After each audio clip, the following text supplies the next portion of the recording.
He left no body, he left no grave, he left no signed confession, no courtroom verdict, no photograph of a final moment. What he did leave behind were blueprints, detailed, precise, meticulously drafted, bearing a single name, a single signature, across some of the most catastrophic construction projects in the history of the modern world.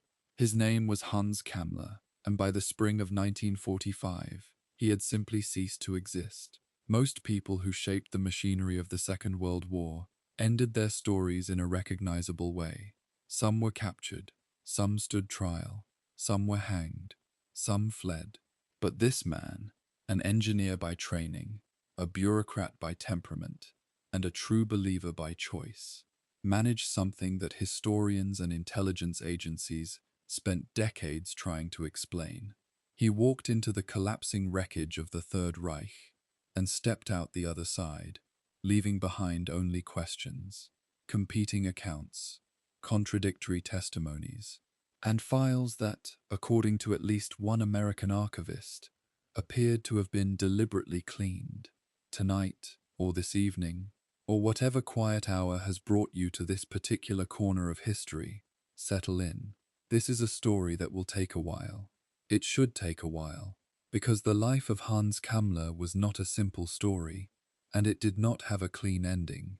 It was a story of ambition built on ruins, of cold technical genius applied to catastrophic ends, of a man who rose to a position of nearly unchecked power within the most powerful apparatus of state violence the 20th century had ever seen, and then vanished, just as that apparatus crumbled around him.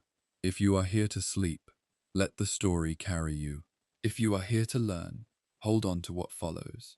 And if you find yourself somewhere between the two, that drowsy, half-lit space where documentary narration becomes its own kind of dreaming, then this is exactly the place for you. We begin, as all stories of this kind begin, not in a moment of crisis, but in something far more ordinary. We begin at the beginning. Undercore. Chapter 1. The ordinary beginning of an extraordinary monster. Underscore. The city of Stettin, in the late summer of 1901, was a Baltic port, busy, industrial, grey with river light and the smell of coal smoke and ship timber. It was not a city of philosophers or artists. It was a city of engineers, of administrators, of men who built things and managed things, and kept the machinery of a late imperial economy running smoothly. On the 26th of August of that year, in a middle-class household in this ordinary city, a boy was born, who would one day oversee the construction of hell, not the metaphorical kind, but the architectural kind. His name was Hans Friedrich Karl Franz Kammler. Nobody noticed. Nobody could have known. His childhood left almost no trace in the historical record, which is itself a kind of fact. He was not remarkable in those early years. He did not stand out. He was the product of a German bourgeois upbringing, at a time when Germany was still an empire, still a monarchy, still a country that believed in order and hierarchy, and the civilizing mission of Germanic culture spread outward across Europe and the world. These were not unusual beliefs for the time and the place. They were, in a way, the air that a boy of that background breathed from the moment he could breathe at all. The first indication that something in Kammler pointed toward extremity came in 1919, when he was not yet 20 years old. Germany had lost the First World War. The empire had collapsed. The Kaiser had abdicated. And in the rubble of that defeat, a generation of young German men found themselves without purpose, without structure, and without any framework for understanding what had just happened to their country. Many of them joined things, movements, volunteer units, organizations that gave the shapelessness of defeat some form of military order and ideological meaning. Kammler joined the Rossbach Freikorps, one of those irregular paramilitary units that operated in the chaotic borderlands between war and peace in the immediate post-war years. He was a young man who, when the world fell apart around him, did not look inward. He looked for something to join. After his brief time with the Freikorps, Kammler took the path that might have seemed, from the outside, like a return to normalcy. He enrolled to study civil engineering, spending time at institutions in Danzig and Munich, two cities with their own distinct political climates, and both already beginning to generate the currents of nationalist agitation that would define the decade ahead. He was a serious student. He worked hard. He had a talent for precision and a comfort with large-scale planning that would serve him well later, in ways he almost certainly did not yet imagine. In November of 1932, just months before the world changed, he was awarded his Doctorate of Engineering from the Technische Hochschule. The title was Dr. Ing, Doctor Engineer. He had earned it legitimately. He would use it in service of things no academic institution ever intended a doctorate to serve. By the time he completed his education, Germany was already in motion. The 1920s had been a decade of extraordinary cultural ferment and political instability. The Weimar Republic, born out of defeat and compromise, had lurched from crisis to crisis. Hyperinflation, political violence, foreign occupation of industrial regions, the constant pull of extremist movements on both left and right.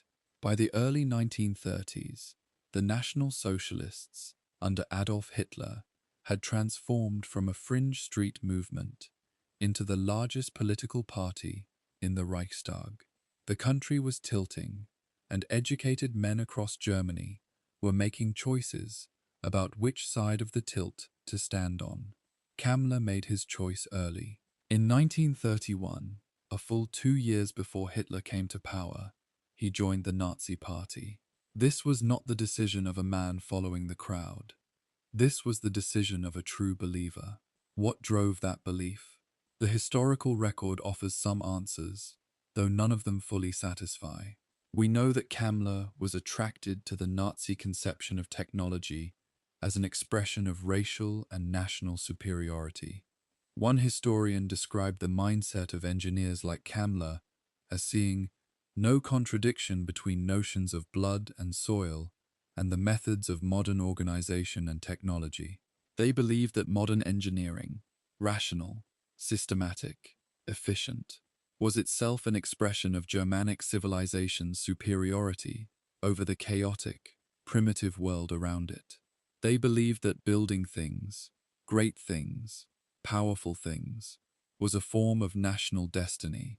Kammler held these beliefs with a rigidity that even his colleagues found extreme. Albert Speer, Hitler's chief architect, and a man not known for squeamishness about ideology, would eventually come to fear Kammler, placing him, in his own later words, among Himmler's most brutal and most ruthless henchmen. That is a remarkable thing for Albert Speer to say about anyone. In the years immediately following the Nazi seizure of power in 1933, Kammler's career took its first careful steps upward through the bureaucracy of the new state. He took a position as head of the Aviation Ministry's building department, which suited both his technical training and his administrative temperament. It was unglamorous work, overseeing construction projects, managing contractors, reviewing blueprints, signing documents, but it placed him in proximity to the machinery of the state, and it gave him a reputation as a man who could get things built on time and under pressure. In 1933, he joined the SS, the Schutzstaffel, Heinrich Himmler's elite organization that had grown from a personal bodyguard into the political and racial enforcement arm of the Nazi regime.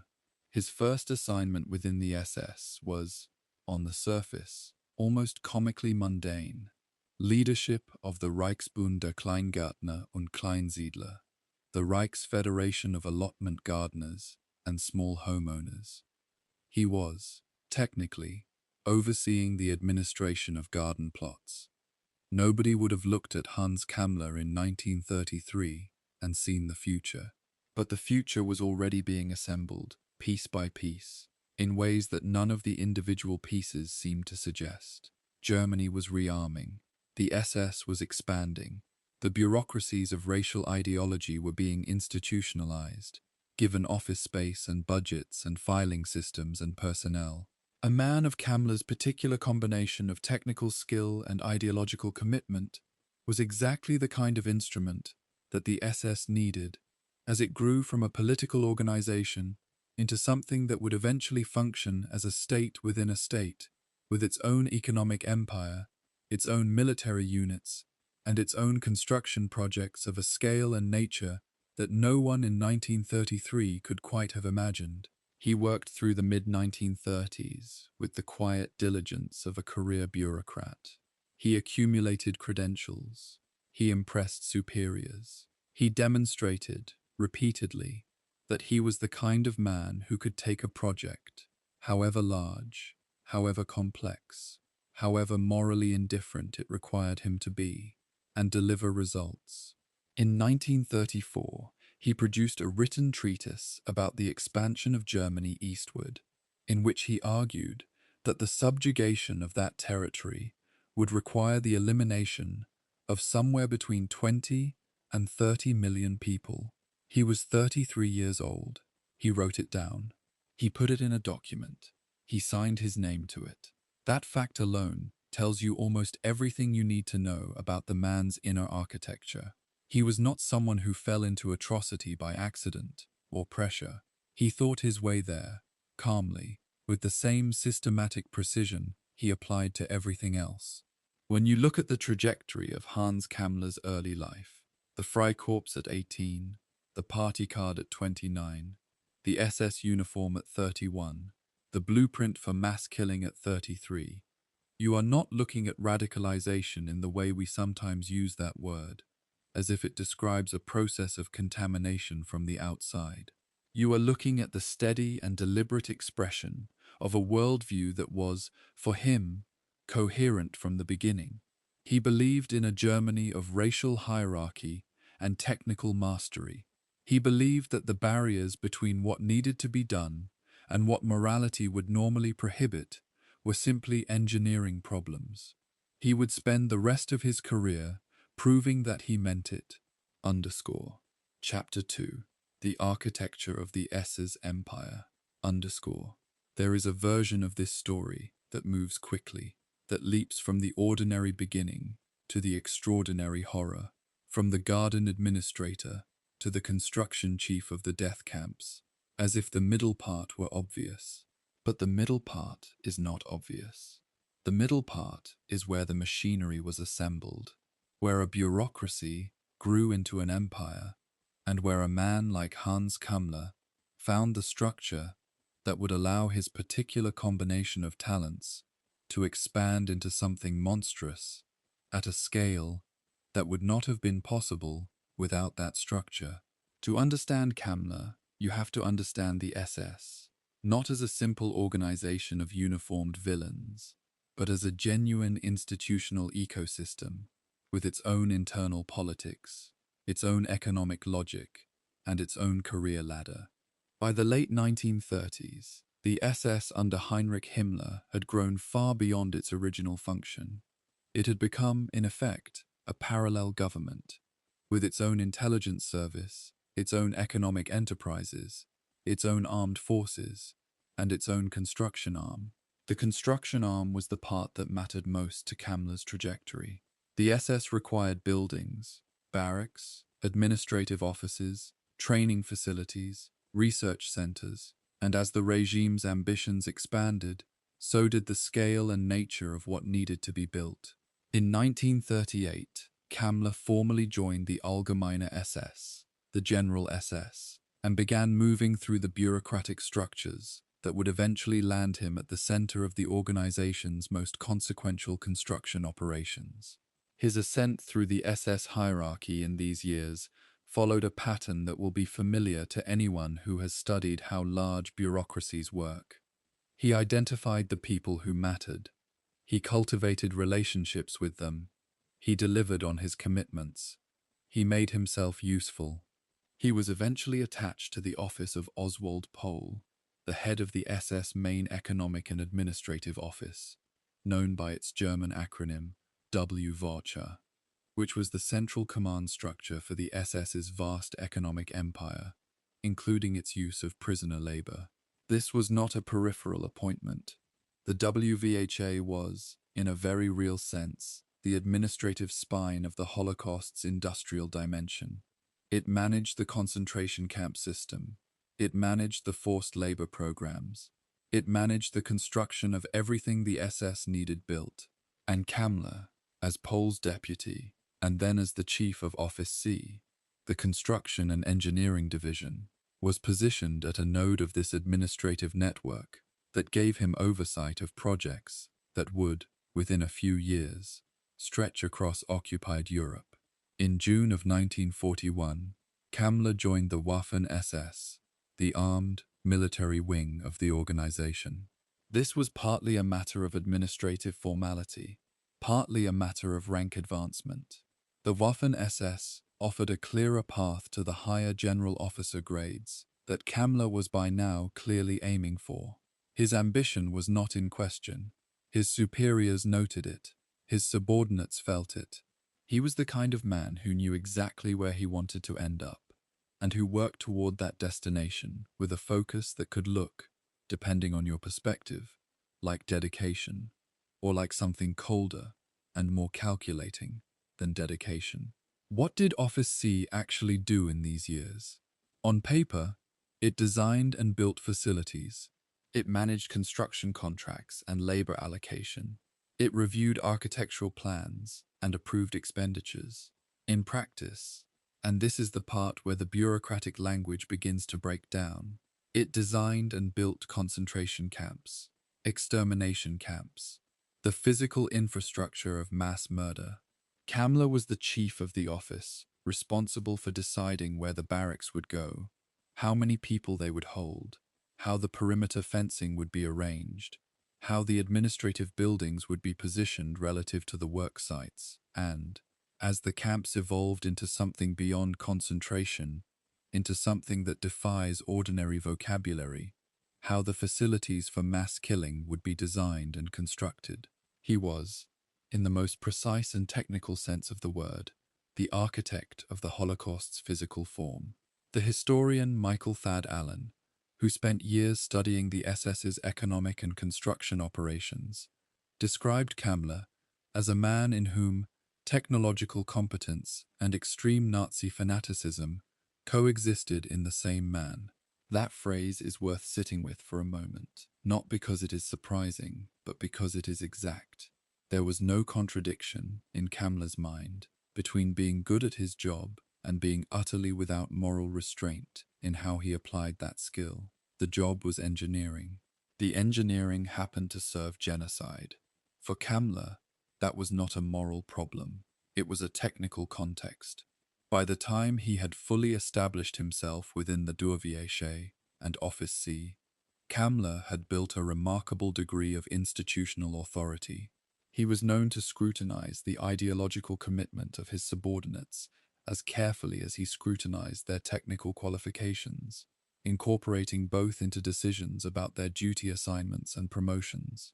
He ran his construction empire with a combination of bureaucratic precision and ideological rigidity that made him both feared and, in the strange internal culture of the SS, respected. Even within an organization that rewarded ruthlessness, Kammler stood out. His nickname, among those who worked under him and around him, was Stabwolke, dust cloud, a reference to the relentless pace at which he moved from site to site, descending on his projects with the restless intensity of a man who could not tolerate delays. The SS construction empire that Kammler managed in these years was not just a matter of building camps. It was a genuine economic and logistical operation of considerable complexity. The projects under his authority spanned occupied Poland, the occupied Soviet Union, the German heartland, and the territories of Western Europe that had come under German control. Each project required labor, and labor, in the context of the SS's operations, meant prisoners, concentration camp inmates. People stripped of their legal status, their humanity, their lives. Kammler managed the allocation of this labor with the same dispassion with which he managed everything else. They were a resource, they were an input. They were, in the language that floated through the SS's internal memoranda, pieces, Stücke, a dehumanizing term that the administrative apparatus used to reduce human beings to countable units. Kammler used this language. He operated within it, completely naturally. The evidence suggests he found nothing unusual about it. It is important, here at the end of this chapter, to step back from the administrative detail and remember what we are actually describing. The SS construction empire that Kammler ran was not a story of buildings. It was a story of human beings, hundreds of thousands of them, eventually millions of them, whose suffering and death were the material cost of those buildings. Every camp that Kammler designed was a place where people were starved, worked to death, beaten, shot, and in the camps that crossed the line from concentration to extermination, systematically murdered at industrial scale. Kammler did not pull the trigger or open the gas valves himself. He did something in some ways more terrible. He designed the system that made all of it possible at scale, optimized it for efficiency, and managed it with professional pride. The blueprints are still in the archives. His signature is on them, _____. Chapter 3, The Blueprints of Birkenau, ___. In the late autumn of 1941, a memo crossed Hans Kammler's desk with an address at the top, Auschwitz.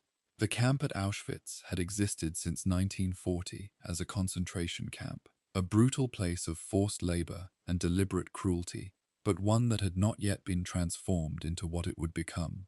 By the time Kammler received that memo, the regime was in the process of making a decision, one of the most consequential decisions in the history of human cruelty, about what to do with the Jewish population of Europe. The ideology was not new. The desire was not new. What was new, in the autumn of 1941, was the commitment to a systematic, industrial-scale program of murder, and that commitment required, like all things the regime undertook, the right infrastructure. On the 26th of September 1941, Kammler issued the order for the construction of the largest camp expansion at Auschwitz. It was an administrative act, a memo, a signed order, the kind of document that passes through bureaucracies every day without anyone looking twice.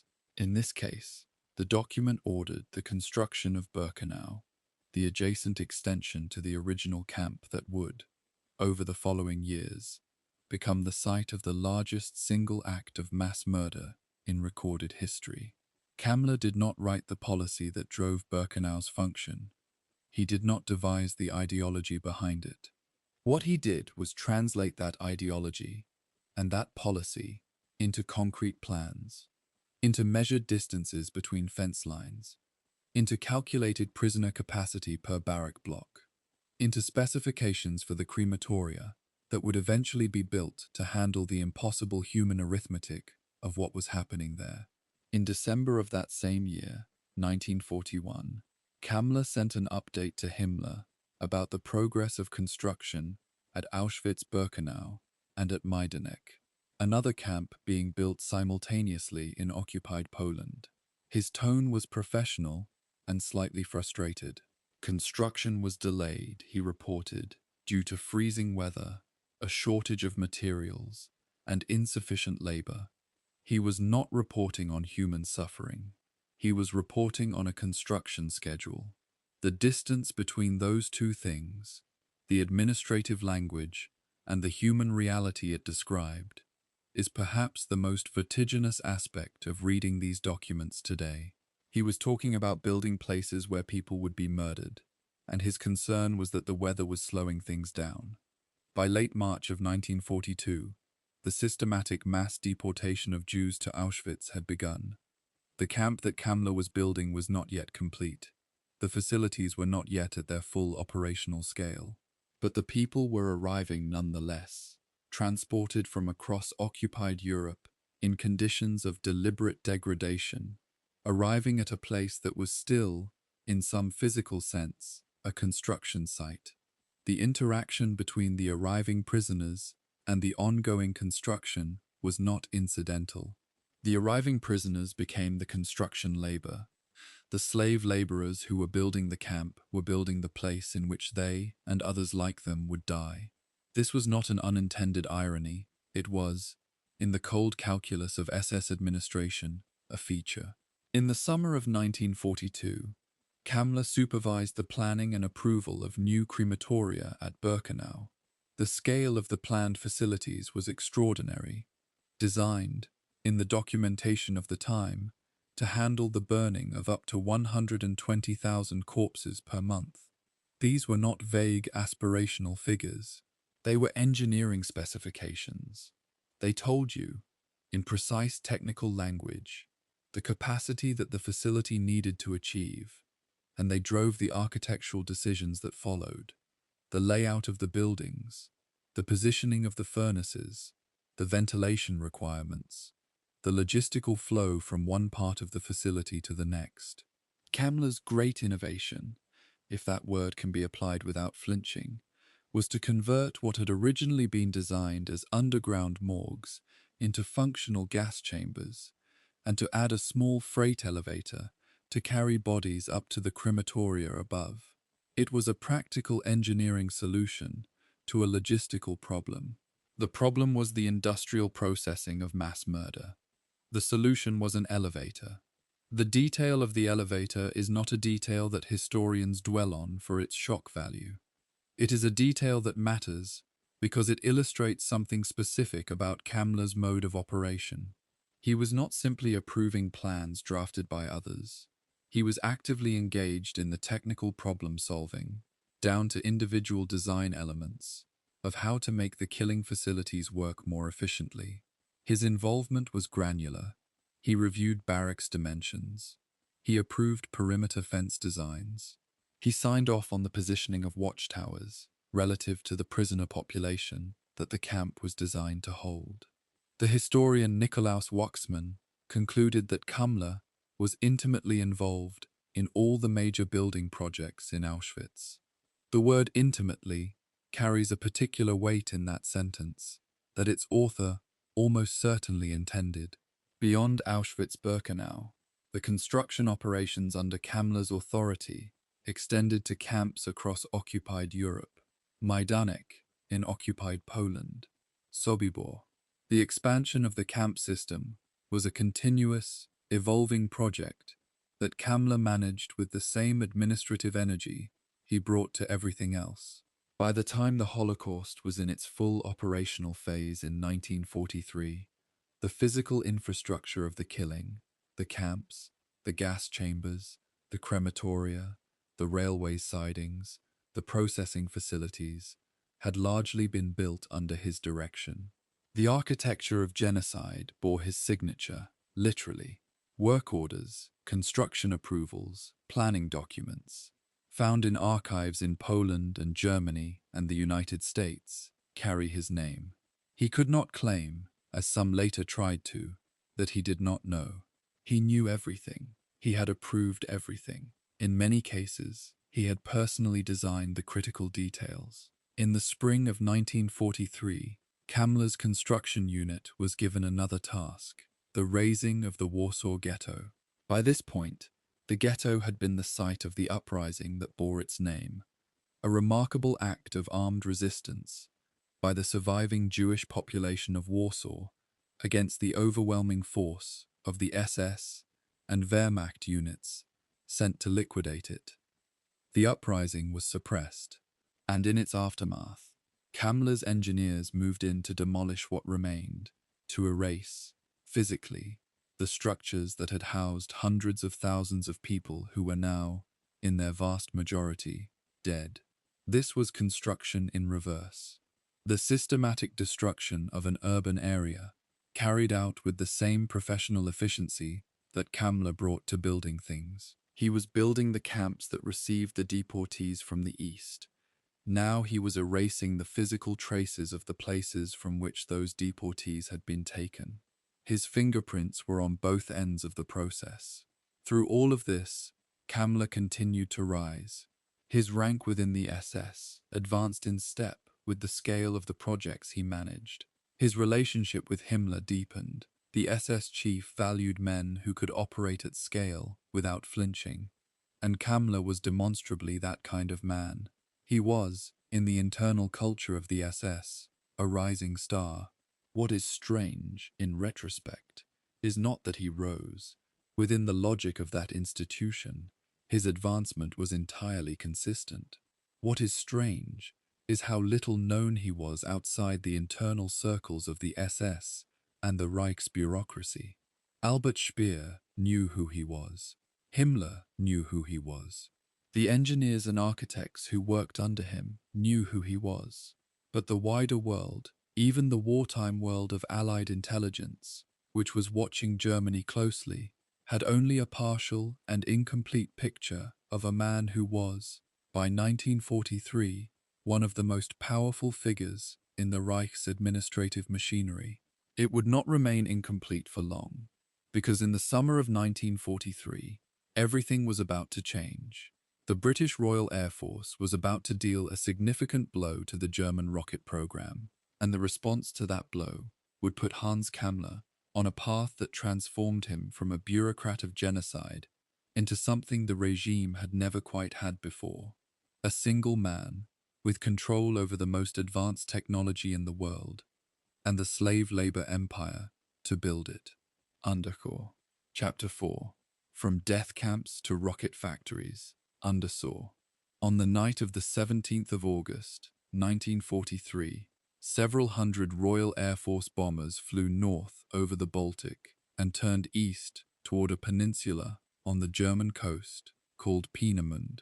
What the air crews were targeting was not a factory in the traditional sense, not a rail yard or a bridge or an oil depot. It was a research and testing facility, the place where the German military had been developing a weapon unlike anything that had ever been built before. The weapon was called the Aggregate 4, and its operational name, chosen for its propaganda value, was the V2, Vergeltungswaffe 2, or Vengeance Weapon 2. It was a ballistic missile. It flew on a trajectory that took it out of the atmosphere entirely, arcing above the clouds and the weather and the reach of any conventional defense, before falling back to Earth on its target. It could carry roughly a 1-ton warhead at speeds that made it entirely invisible and entirely unstoppable by the technology of the time. The British bombers that night were trying to destroy it before it could be deployed. The raid did significant damage to the Peenemünde facility. It killed a number of researchers and workers. It set back the program's timeline by several months. Months that would prove, in retrospect, to be significant. But it did not destroy the program. What it did instead was trigger a decision by Hitler and Albert Speer, whose ministry controlled war production, to move the V2 program underground, away from the reach of Allied bombers, into facilities that could be hidden from aerial reconnaissance and protected by the depth of the German earth itself. The SS, with its enormous reserves of slave labor, was identified as the organization best suited to carry out this construction at the speed the program demanded. And the SS construction chief, Hans Kammler, was the man given the task. The facility that Kammler built to house the V2 production was called the Mittelwerk, the Central Works, and it was carved into the side of a mountain in the Harz region of central Germany, in an area called Thuringia. The tunnels already existed. They had been bored into the mountain earlier in the war as part of a fuel storage project. What Kammler did was transform them into the world's first underground rocket factory, adapting and expanding the existing tunnel system to accommodate the entire V2 production line, from component assembly to final integration, all inside a mountain, invisible from the air. By the end of August 1943, within weeks of the Peenemünde raid, Kammler had a substantial detachment of concentration camp prisoners from Buchenwald working inside the tunnels. The speed at which this happened was itself a kind of horror. The camp that was established to house the workers at Mittelwerk was initially a sub-camp of Buchenwald, but the population grew so rapidly and the conditions became so severe that a separate camp had to be created. This camp was called Mittelbau-Dora. What happened inside Mittelbau-Dora, in the early months especially, before the camp's infrastructure had been fully established and the prisoners were living and working and dying entirely within the tunnels themselves, represents one of the most concentrated episodes of industrial human suffering of the entire war. The tunnels were not designed for habitation. There was no ventilation. There was almost no sanitation. The workers labored in shifts through the day and night, carving rock and pouring concrete and assembling rocket components, sleeping when they could on the tunnel floors or on makeshift bunks in the rock, breathing air thick with chalk dust and chemical fumes, eating almost nothing, dying in numbers that the camp's administrative records tracked with the same detached precision that characterized everything in Kammler's operations. Kammler was clear about his priorities at Mittelbau-Dora. When conditions in the tunnels were raised with him, when the death rate among workers was flagged as a potential operational problem, he gave an answer that was later recorded and preserved. "Do not worry about the victims," he said. "The work must proceed in the shortest time possible." That sentence is the clearest single statement of his operational philosophy. Workers were not a constraint, they were a consumable. If they died, more would be sent. The important thing was the work. The important thing was always the work. The work did proceed. V2 production at Mittelwerk ramped up with a speed that astonished even those within the program who had seen what Kammler was capable of. By the time the rockets began reaching operational units in the autumn of 1944, the underground factory was producing them in quantities that the Peenemünde facility could never have matched. More than 5,200 V2 missiles were built at Mittelwerk over the course of the program's operation. More than 2,275 V1 flying bombs were also produced there. These figures represent an industrial achievement of considerable magnitude. They also represent something that is harder to quantify, but more important to remember. Researchers who have studied the Mittelbau-Dora camp estimate that of the roughly 60,000 people who passed through it, approximately 10,000 died, producing the V2 alone, a number double the estimated 5,000 people killed by the weapon system itself in Britain and Belgium.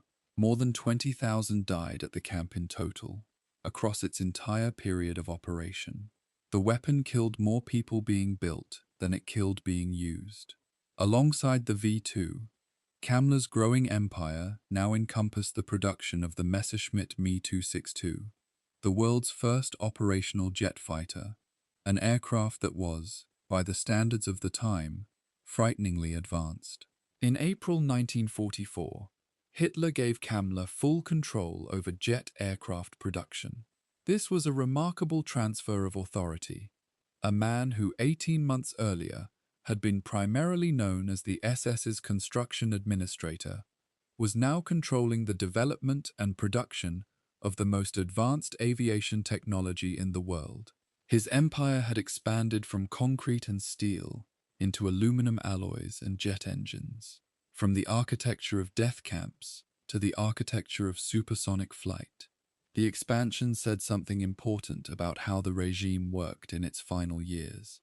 As conventional military structures buckled under the pressure of the war, men like Kammler, who could operate without institutional constraint and without moral hesitation, were given more and more authority, regardless of whether that authority made rational organizational sense. By 1944, Kammler was a figure of extraordinary power within the Reich's military-industrial complex. He answered directly to Himmler and increasingly to Hitler himself. He had displaced or subordinated men who had built their careers in the rocket program, men like Walter Dornberger, who had been the Wehrmacht's V2 program director, and who was formally replaced by Kammler as the director of V2 operations on the 8th of August, 1944. These were not easy displacements. The rocket scientists and engineers who had spent years developing the V2 at Peenemünde did not generally like Kammler. They feared him, they resented him. Werner von Braun, the program's most brilliant scientist, had a deeply complicated relationship with Kammler, one that was simultaneously professional, obligatory, and underwritten by a mutual awareness that both of them knew things about the other that could be dangerous. This complexity would become important, very important, in the months ahead. The first V2 rockets were launched operationally on the 8th of September 1944 from a site near The Hague in occupied Holland, targeting London. They were 46 feet long, reached 55 miles into the atmosphere at the top of their trajectory, and fell back to Earth at speeds that made any warning system useless. They were terrifying, not just for what they did, but for what they represented. A weapon against which there was, in 1944, no defense. Kammler had built the factory that made them. He commanded the units that launched them. He was, in a very direct operational sense, the man responsible for every rocket that fell on London and Antwerp and Paris in those final months of the war. The weapons were manufactured by people who were dying to build them, and they were launched by a man who had spent the previous 3 years constructing the machinery of the Holocaust. Underfor. Chapter 5. The Man Who Outgrew the War. Underfor. There is a moment in the history of the Third Reich, somewhere in the closing months of 1944, bleeding into the catastrophic early weeks of 1945, when the regime's internal logic began to consume itself. The military situation was unmistakably terminal. Allied forces had broken out of Normandy, liberated Paris, crossed into Germany itself. In the east, the Red Army was advancing in operations of a scale and coordination that the Wehrmacht could no longer contest effectively. Germany was losing the war. Everyone who looked at a map with clear eyes knew it. And yet the machinery of the regime continued to function. The promotions, the internal competitions for power and resources and authority, the bureaucratic battles over jurisdiction and funding, as if the information on the map were somehow not applicable to the world inside the offices and headquarters where these battles were fought. Into this surreal bureaucratic continuance, Hans Kammler continued to expand. In January of 1945, Hitler named him the head of all missile projects, an appointment that brought under his direct control every aspect of Germany's ballistic weapons program, from research to production to operational deployment. By this point, the practical significance of this appointment was diminishing rapidly. The supply lines that fed the rocket program were fracturing, the launch sites in Western Europe were being overrun, and the explosives and fuel required to keep the program running were becoming critically scarce. But the appointment itself was meaningful, as a statement about Kammler's position within the regime's internal hierarchy. He was not just a construction administrator anymore. He was not just the man who built the camps and the underground factories.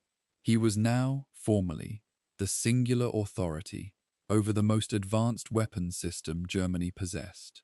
He answered, by the beginning of 1945, only to Hitler. In March of that same year, the expansion continued. Hitler stripped Göring, the head of the Luftwaffe and one of the most senior figures in the Nazi hierarchy, of his powers over aircraft support, maintenance, and supply, and transferred those powers to Kammler. This was an extraordinary act. Göring had been one of the founders of the Nazi movement, one of Hitler's oldest allies, and the nominal commander of Germany's entire air power. To strip him of operational control over a significant portion of his own organization and hand it to an SS general was a measure of both how far Kammler had risen and how completely the regime's conventional military structure had been overtaken by the parallel SS apparatus. By early April, Kammler had been formally designated Führer's General Plenipotentiary for Jet Aircraft, a title that gave him authority over a program that was, in theory, Germany's last serious hope for establishing air superiority over the Allied bomber fleets that were destroying German cities by day and night. But titles and reality were diverging at an accelerating rate. The Messerschmitt Me 262, for all its technical brilliance, could not be produced fast enough to change the course of the war. The underground factories were running out of materials. The slave labor force was being ground down by conditions that killed workers faster than replacements could be supplied. The transportation infrastructure that moved components between production sites was being systematically destroyed by Allied air power, and the men who had once managed these programs, with at least some institutional coherence, were now operating in a fog of competing orders, incomplete information, and the growing private certainty that the war was over, and the only question that remained was what would happen to each of them personally when it ended. Kammler was not a man who seemed to panic. The record suggests he remained, through these final weeks, in motion. Physically, administratively, strategically. He issued orders. He moved between locations. He maintained contact, or attempted to maintain contact, with the various nodes of his empire as it fragmented around him. On the 1st of April 1945, he ordered the evacuation of roughly 500 missile technicians, the core of the technical expertise that had built and operated the V2 program, to the area of the so-called Alpine Fortress, the mountainous region of southern Germany and Austria, where some within the regime still imagined a final redoubt might be established. This order was partly tactical and partly strategic. The technicians needed to be kept out of Soviet hands. That much was obvious. But the order also reflected Kammler's growing awareness that the technical knowledge those men possessed, and that he himself possessed, as their administrative master, was the most valuable currency in the world that was about to emerge from the ruins of the one that was collapsing. On the 5th of April 1945, Kammler was assigned by the Oberkommando der Wehrmacht to command the defense of the Nordhausen area, the region around the Mittelwerk underground factory in Thuringia, which was now directly in the path of advancing Allied forces. It was a conventional military assignment. He was expected to defend the area. He did not. Instead, he immediately issued orders for the destruction of the special V1 equipment at a storage site called Syke, and began evacuating personnel and materials southward, away from the approaching front. He was not going to stand and fight for a piece of German territory. Whatever Kammler was doing in the first weeks of April 1945, defending Germany was not it. His movements in this period became, from the perspective of later historians, a kind of puzzle, a series of documented appearances at different locations, separated by gaps and contradictions that no single narrative fully resolves. On the 16th of April, he sent a telegram to Speer, Himmler and Göring, informing them of the creation of a message center at Munich and the appointment of an operations chief for the Me-262 program, a communication that reads, given the circumstances, as either deeply deluded or deliberately designed to give the impression that normal operations were continuing. On the 20th of April, he reportedly arrived at Himmler's headquarters near Salzburg. On the 22nd, he appeared in Oberammergau in Bavaria, where he encountered Wernher von Braun and Walter Dornberger, two men who were, by this point, actively exploring the possibility of surrendering to American forces. The meeting between Kammler, von Braun, and Dornberger in Oberammergau was brief and unproductive. They failed to agree on a joint course of action. The divergence of their interests was becoming clear. Von Braun wanted to surrender to the Americans and continue his career as a rocket scientist.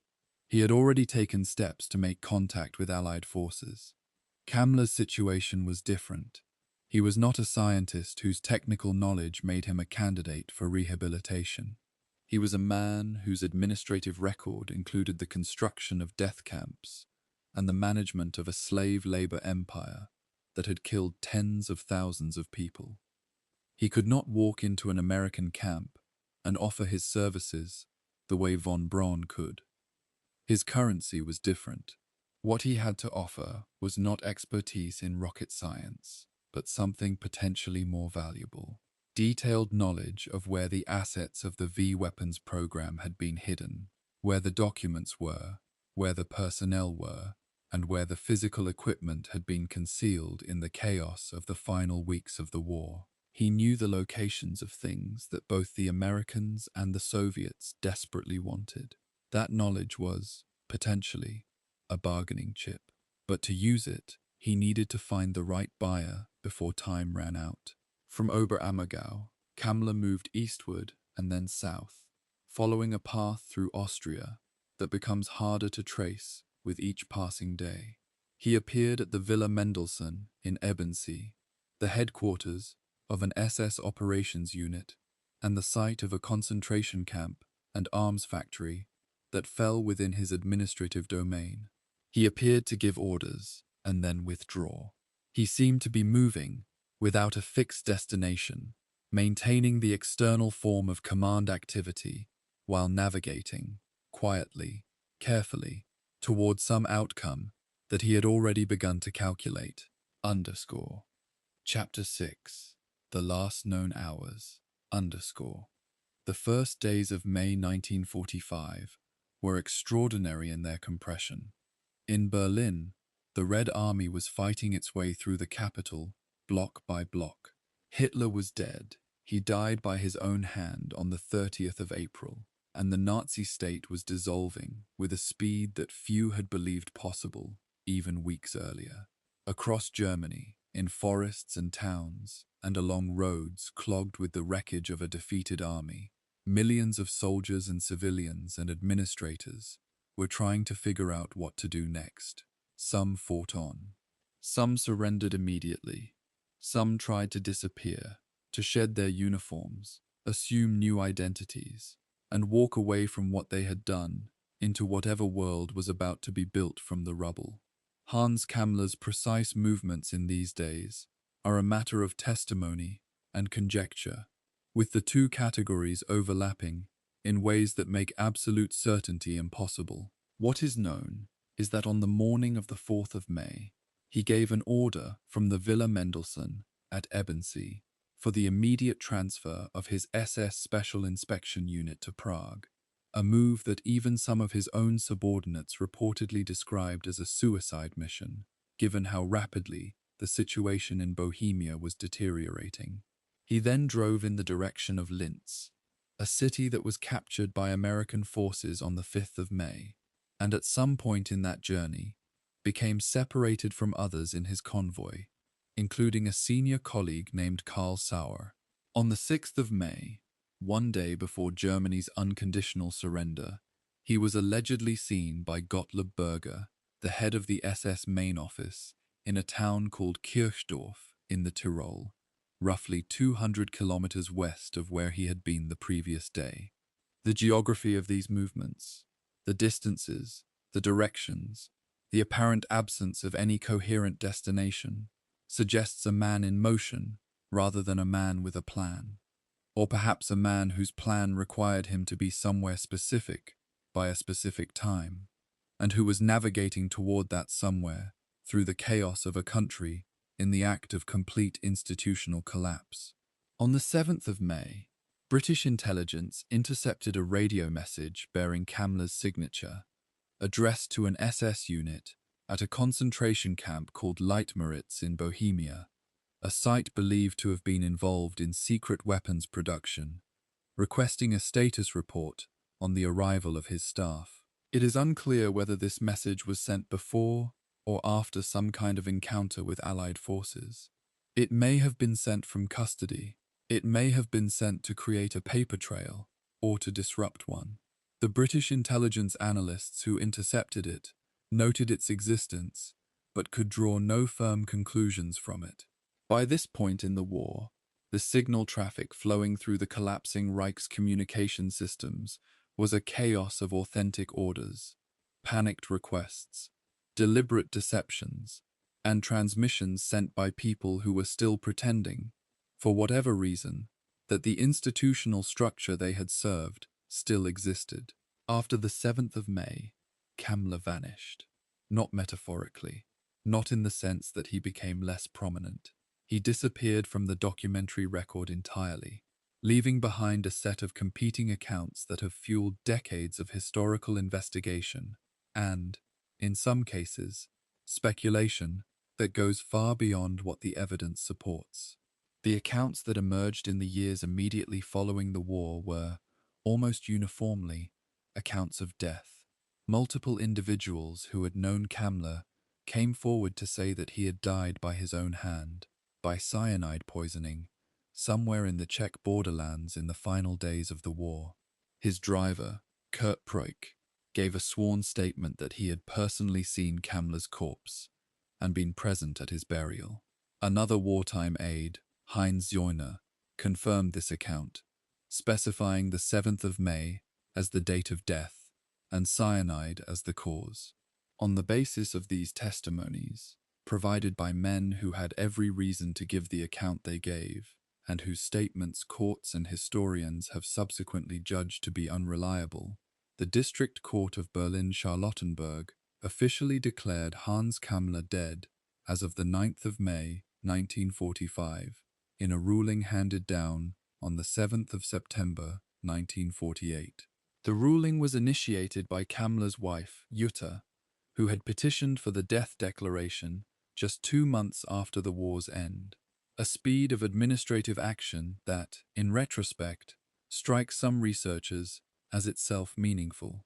She provided Prouk's statement. The court accepted it. Hans Kammler was, legally, dead. But there is a problem with that official verdict, and the problem is documented, and the documentation is not from conspiracy theorists, but from intelligence agencies of the Allied powers that won the war.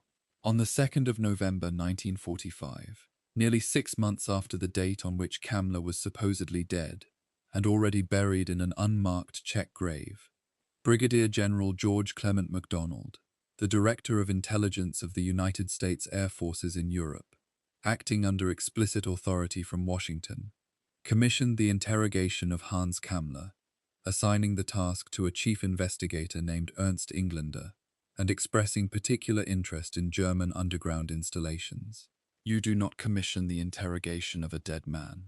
The order is unambiguous in its implication. In November of 1945, someone in the American military intelligence apparatus knew, or believed, that Hans Kammler was alive and accessible. A report published in the late 1940s, found in the files of the American Counterintelligence Corps, stated explicitly that shortly after the occupation, Hans Kammler appeared at CIC Gemünden and gave a statement on operations at Ebensee. The CIC notes on the interview were compiled without naming the interviewee directly, but the report's internal logic, identifying only 3 individuals with access to a specific numbered account associated with SS construction operations, and noting that one was known to have left Austria in May 1945, while another was in a prisoner of war camp, pointed toward Kammler as the most probable subject of the interview. A separate report from 1949, written by an investigator named Oskar Packer and filed by the American Denazification Office in Hesse, stated that Kammler had been arrested by American troops on the 9th of May at the Messerschmitt factory in Oberammergau, but that he and some other senior SS personnel had subsequently managed to escape in the direction of Austria or Italy. And then, more than half a century later, there was something else. A man named Donald W. Richardson, a former OSS special agent who had worked with the ALSO's mission, the Allied Scientific Intelligence Operation, reportedly told his sons, shortly before his death, that he was the man who brought Kammler to the US. According to his sons, Richardson described supervising Kammler in American custody until 1947, at which point Kammler allegedly died by hanging. The Woodrow Wilson International Center for Scholars, examining this claim in 2019, found documentary evidence that Kammler was indeed captured and interviewed by Americans during May 1945 in Germany, but found nothing to substantiate the claim that he remained in American custody afterward and died there. And then there is the final piece of evidence, the piece that is, in some ways, the most unnerving of all. In 2012, author Dean Reuter submitted a Freedom of Information request to the United States Department of Justice, seeking any records on Hans Kammler. He received a set of documents so heavily redacted as to be nearly useless. 7 years later, before his book went to press, he submitted a second request. The government responded that it had no records about Kammler at all. None. As one American archivist reportedly told Reuter, it was like somebody had come in and cleaned the files. Empty files, missing records, a legal death certificate based on testimony that courts have since labeled fictitious, a military interrogation order issued for a man declared dead, intelligence reports placing him at American facilities after his supposed suicide. The story of Hans Kammler's final hours does not resolve. It opens, and keeps opening, into questions that no available evidence fully closes. He left no body, he left no grave, he left blueprints. And somewhere between the blueprints and the empty files, the truth of what happened to Hans Kammler, the SS engineer who built the architecture of atrocity, and then, when the reckoning arrived, simply walked out of the frame, is still waiting to be fully found. Under Chapter 7, The Wonder Weapons and the World That Watched. Under, there is a particular kind of desperation that produces technological brilliance, not the steady, patient kind of innovation that emerges from well-funded laboratories in peacetime, but the frantic, compressed, corners-cut variety that emerges when a regime believes it is running out of time and is willing to sacrifice anything and anyone to buy more of it. By the summer of 1944, Germany's military situation had moved from difficult to genuinely catastrophic. The Normandy landings in June had broken the stalemate in the West. Soviet offensives in the East were consuming German armies at a rate that the Wehrmacht could no longer replace. In the South, Italy had effectively been lost as a serious theatre of German strength. In the skies above German cities, Allied bombers were operating, by this point, with a confidence and an impunity that the Luftwaffe's diminished fighter strength could no longer effectively challenge. The regime that had, 5 years earlier, seemed to carry an almost unstoppable momentum was now visibly dying, and into this dying, it poured its last reserves of scientific ambition and human cost. The weapons that emerged from this period are, from a purely technical standpoint, extraordinary. The V2 ballistic missile, the weapon whose production Kammler controlled, was the world's first operational long-range ballistic missile, a machine that outran its own sound on the way down and arrived at its target before the people beneath it could hear it coming. The Me-262 jet fighter, production of which Kammler was given sweeping authority over, was the world's first operational jet-powered combat aircraft, capable of speeds that piston-engine Allied fighters could not match in level flight. The V-1 flying bomb, an early cruise missile, delivered 1-ton warheads to London at a rate that, at its peak, kept the British capital in a state of sustained terror. There were other programs still in development: advanced submarine designs, ground-to-air guided missiles, pressurized aircraft capable of flying above the altitudes that conventional bombers could reach. Germany in 1944 was, in the field of weapons technology, a generation ahead of much of what the Allies were fielding. The tragedy, if that word can be used about a regime that was simultaneously running extermination camps, was that the technical genius was real, and it was embedded in a political and military context that made it ultimately irrelevant to the outcome of the war. Kammler understood this. He was not a man who entertained illusions about the military situation. His actions in the final months of the war suggest a man who had already mentally separated the value of the technology from the fate of the regime that currently owned it. He fought, persistently and with considerable bureaucratic skill, to consolidate authority over as many of the advanced weapons programs as possible. The rocket program, the jet aircraft program, the underground construction empire, the slave labor pools. He accumulated these authorities, not because he believed they would win the war. The evidence strongly suggests he had abandoned that belief, but because they gave him something to offer. He was building a portfolio, and the audience he was assembling it for was not in Berlin. The rocket scientists at Peenemünde, the men who had actually designed the V2, who had spent years of their lives in the experimental work that produced this machine, watched Kammler's accumulation of power with a mixture of professional resentment and private fear. Werner von Braun is the figure whose name has come down through history most prominently from this group. A brilliant young engineer who had dreamed of spaceflight since adolescence and had found, in the German military's desire for a ballistic missile, the funding and the institutional structure to build the rockets he had always imagined. Von Braun was not a simple figure. He held an SS rank, Sturmbannführer, equivalent to major, that he had accepted as a professional necessity in the political climate of the time. He was aware of the slave labor conditions at Mittelbau-Dora, where his rockets were being built, the extent to which he was troubled by those conditions, and the extent to which he allowed himself not to think about them, has been the subject of sustained historical debate ever since. What is clear is that by the spring of 1945, von Braun had decided that his future lay with the Americans, not with the SS general who had taken formal command of his program, and not with the dying regime that employed them both. The relationship between Kammler and von Braun in these final months was deeply uncomfortable for both men. Kammler held formal authority over von Braun.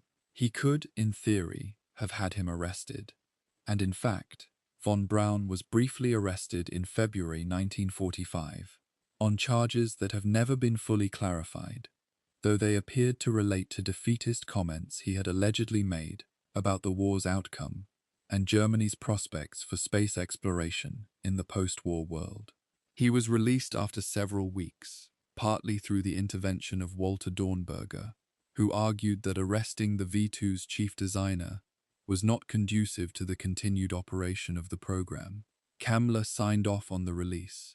The episode illustrated, in miniature, the dynamic between the two men. Kammler held the power, but von Braun held the knowledge, and each of them knew that the other's value was conditional on the continuation of a program that both of them, privately, understood was approaching its end. Beyond the personal dynamics, the strategic context of the Wonder Weapons program was shifting in ways that Kammler tracked closely. The Americans were moving fast. Their forces on the Western Front were not simply pushing forward militarily.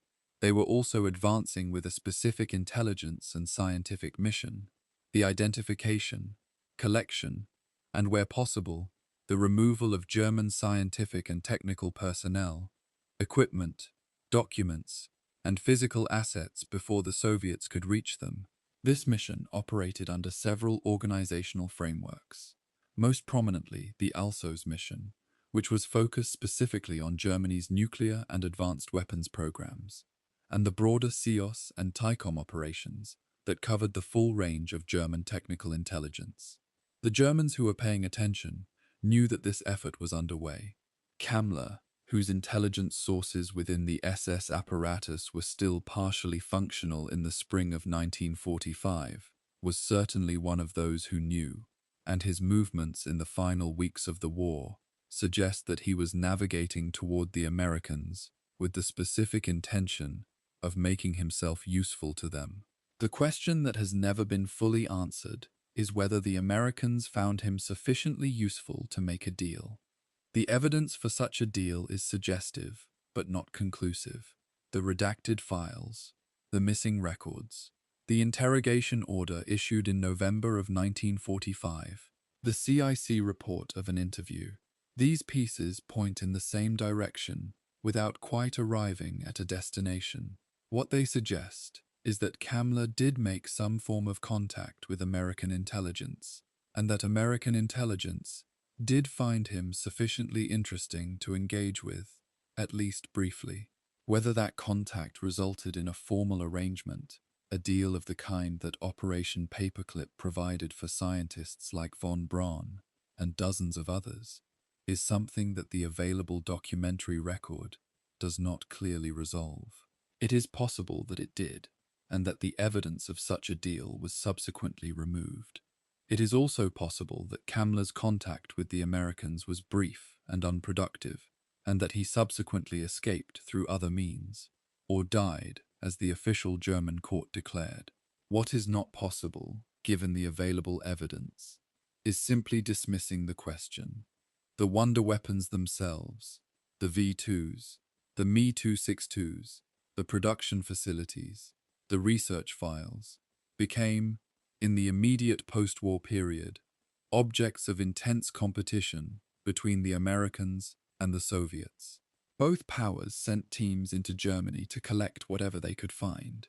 The Americans, moving faster in southern and central Germany, secured the core of the V2 program, the Peenemünde personnel, the production files, the training materials, the physical components. They moved 14 tons of V2 technical documents out of a mine in the Harz Mountains, where they had been concealed by German engineers before the American advance reached the area.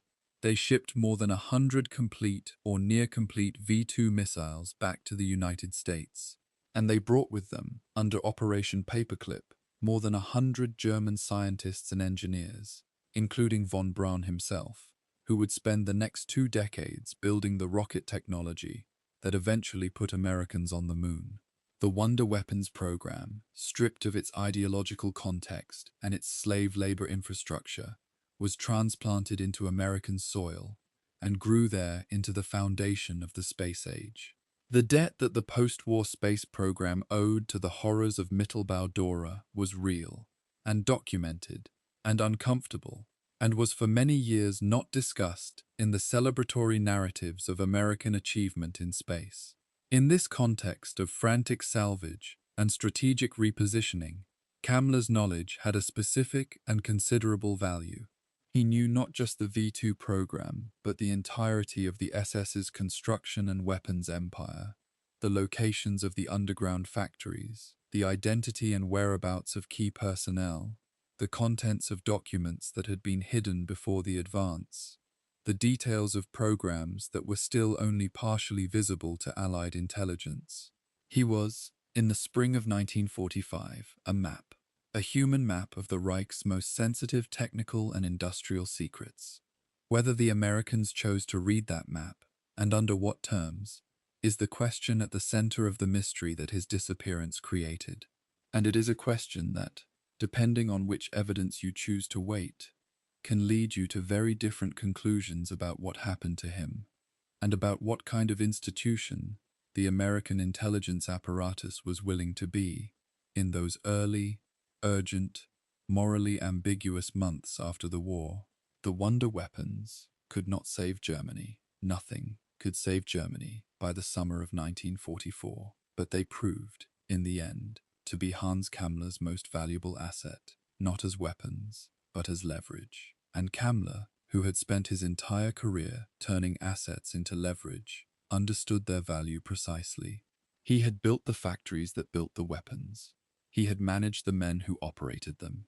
He knew where everything was, and in the zero-sum competition between the great powers that was already beginning to take shape in the rubble of the Third Reich, that knowledge was worth a great deal more than a trial at Nuremberg. Under. Chapter 8. The Slave Empire, Labor, Death, and the Arithmetic of Production. The number is deceptively simple. In the final 2 years of the Second World War, somewhere in the range of 14 million people, an estimate that historians continue to refine, were subjected to forced labor under the control of the German state and its various organizational arms. They came from every country that German military power had touched. They were Soviet prisoners of war, condemned by an ideological decision that placed their lives below the threshold of legal protection under the laws of war. They were Jews from across occupied Europe, stripped of citizenship and legal status before they were stripped of anything else.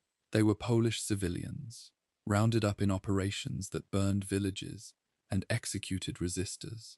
They were French, Belgian, Dutch, and Czech workers pressed into labor service under conditions that ranged from difficult to lethal. They were inmates of the concentration camp system, men, women, and children, whose labor was managed, allocated, and traded by the SS with the same administrative detachment that a commercial enterprise brings to the management of any other resource. Hans Kammler was not the only man responsible for this system, but he was, in the domain of construction and advanced weapons production, one of its most consequential administrators. The SS's use of prisoner labor in construction had evolved gradually through the late 1930s and early 1940s. Initially, it was used on projects within and adjacent to the camp system itself.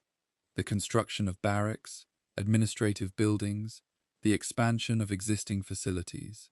As the war progressed and the demands on German labor grew, the SS moved aggressively to make its prisoner population available to private industry as well.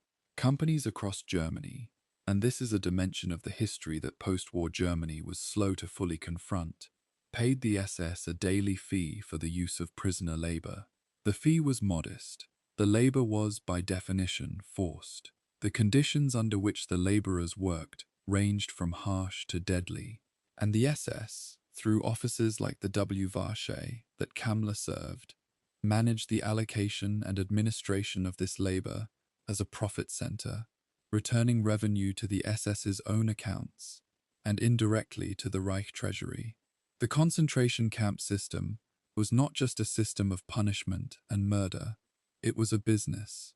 Kammler engaged with this business at its most consequential scale. His construction operations consumed prisoner labor in quantities that exceeded what most other SS projects required, because the projects themselves, the underground factories, the expanded camp infrastructure, the dispersal sites for advanced weapons production, were of a scale that demanded tens of thousands of workers operating continuously. At Mittelbau-Dora, the peak labor force reached approximately 32,000 prisoners, working in 2 shifts through the day and night, building V2 rockets in tunnel conditions that killed them steadily and, in the early months, quickly. The death rate in the Dora tunnels in the winter of 1943–44, before any surface housing had been built, and workers were living in the tunnels themselves, was extraordinary, even by the standards of a system where death was ubiquitous. People died of exhaustion, of respiratory illness, of beatings, of the cumulative effect of cold and hunger and chemical exposure. They died while drilling rock. They died while pouring concrete. They died while assembling the components of rockets that would fall on cities whose inhabitants had never heard of Mittelbau-Dora and would not learn about it for decades. The practical management of this labor force required a substantial administrative apparatus, and Kammler ran it with the precision that characterized everything he did. The allocation of prisoner workers between competing projects was a constant source of internal SS politics. Different construction programs competed for the same limited pool of available labor, and the resolution of these competitions depended on the relative priority that the regime assigned to each project, mediated through the offices of the WW2. Kammler, as the chief of Office C, was one of the key decision-makers in these allocations. He could direct labor toward a high-priority project and away from a lower-priority one. He could request additional prisoners from the camp system When a project fell behind schedule, he could, and did, order the transfer of prisoners between locations when the operational needs of his empire required it. These transfers were not made with any consideration for the health or welfare of the prisoners being moved. They were made on the basis of construction schedules and production targets. The human cost was not a variable in Kammler's calculations.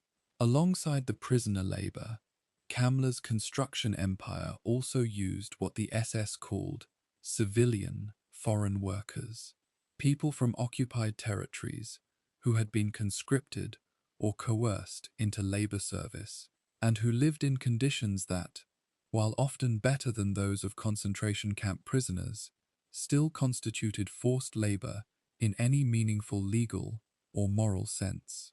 The combination of prisoner labor, foreign workers, and diminishing numbers of German civilian workers created a labor force of considerable size and complexity, spread across construction sites that ranged from the tunnels of the Harz Mountains to the plains of occupied Poland to the industrial regions of France and the Netherlands.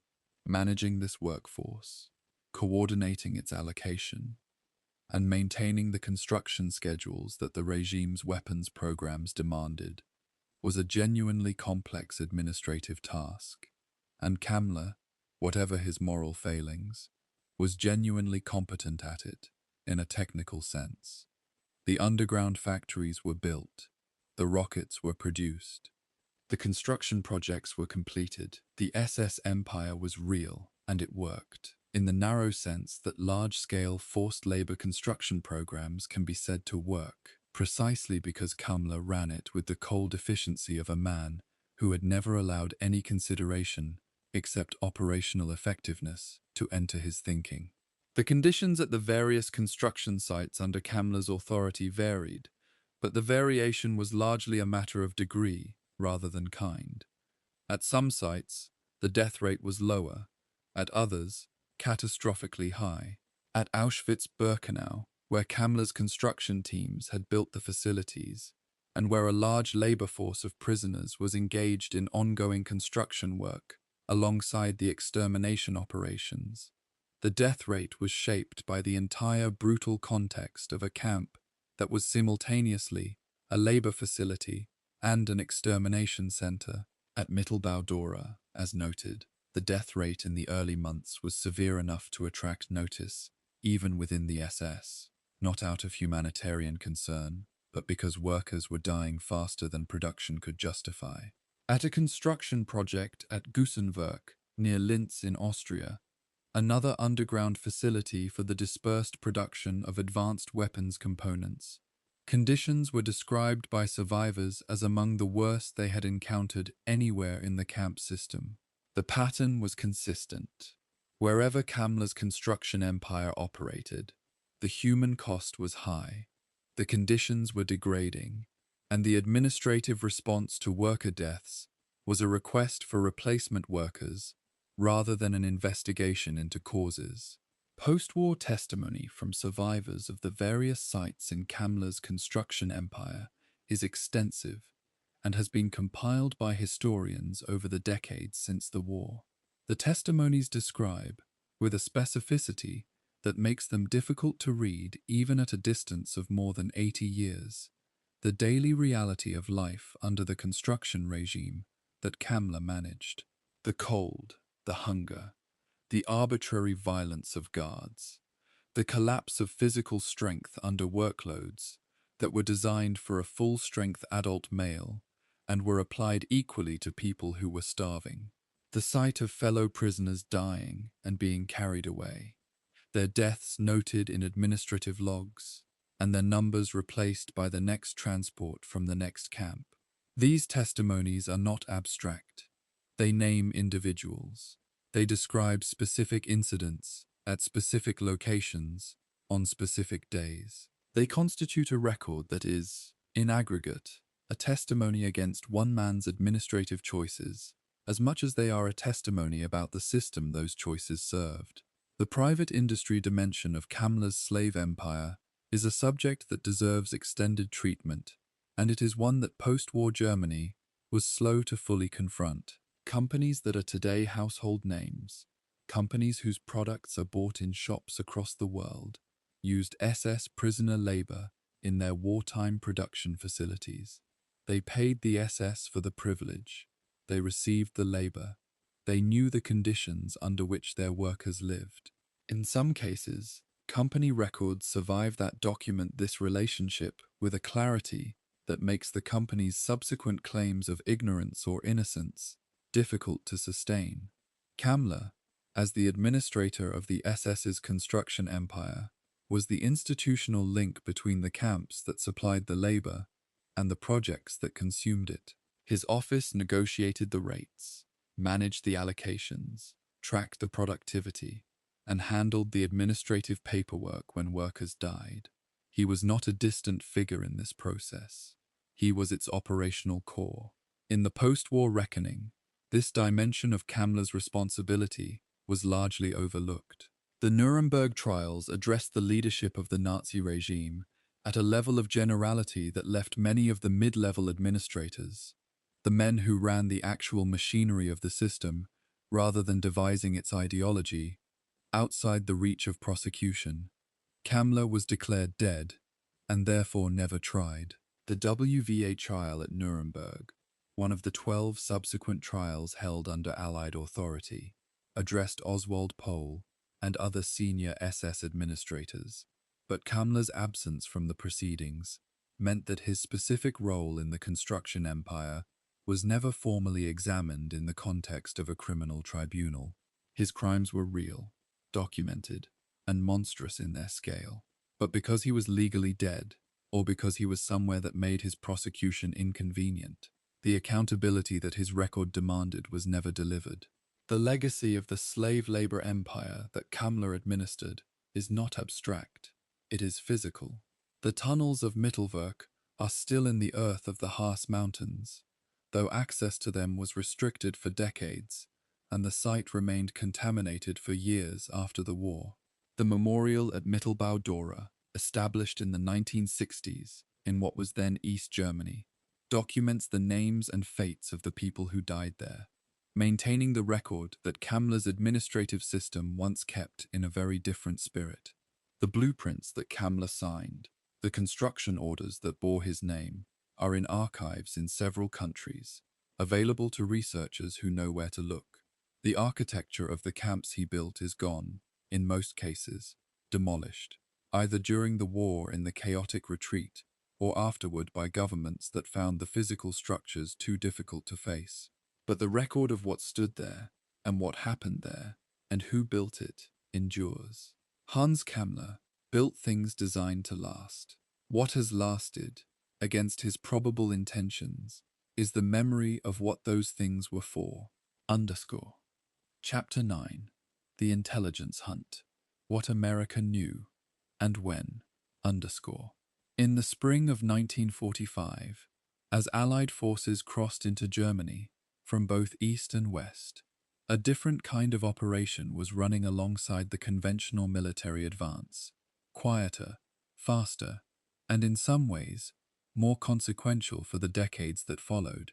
Teams of scientists, intelligence officers, and specialists in fields ranging from aeronautics to nuclear physics were moving behind the combat units with specific missions: to find German technical installations before the Soviets could reach them, to secure documents and equipment before they could be destroyed, and to identify and collect the German scientists and engineers whose knowledge, abstracted from the ideological context that had produced it, represented a resource of incalculable strategic value. This operation, pursued under various organizational frameworks, and ultimately most recognizable under the name Operation Paperclip, was one of the most morally complicated things that the victorious Allied powers did in the immediate aftermath of the war. The ALSO's mission, which operated under the direct authority of the Manhattan Project's General Leslie Groves, was the most prominent of these scientific intelligence operations. Its focus was primarily nuclear. The Allied powers were desperate to learn how far the German nuclear weapons program had progressed, and to secure whatever nuclear materials and expertise remained in Germany before the Soviets could access them. But the mission's scope expanded, as it became clear that Germany's advanced weapons programs extended well beyond the nuclear domain.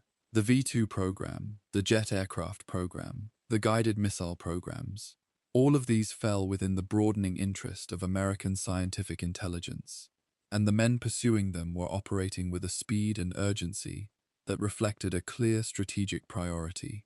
Winning the scientific and technical competition with the Soviet Union was, by the spring of 1945, already being treated as the next war's first battle. Hans Kammler sat at the intersection of everything these intelligence operations were looking for. He was not a scientist himself, but he was something arguably more valuable in the short term: the administrator who knew where everything was.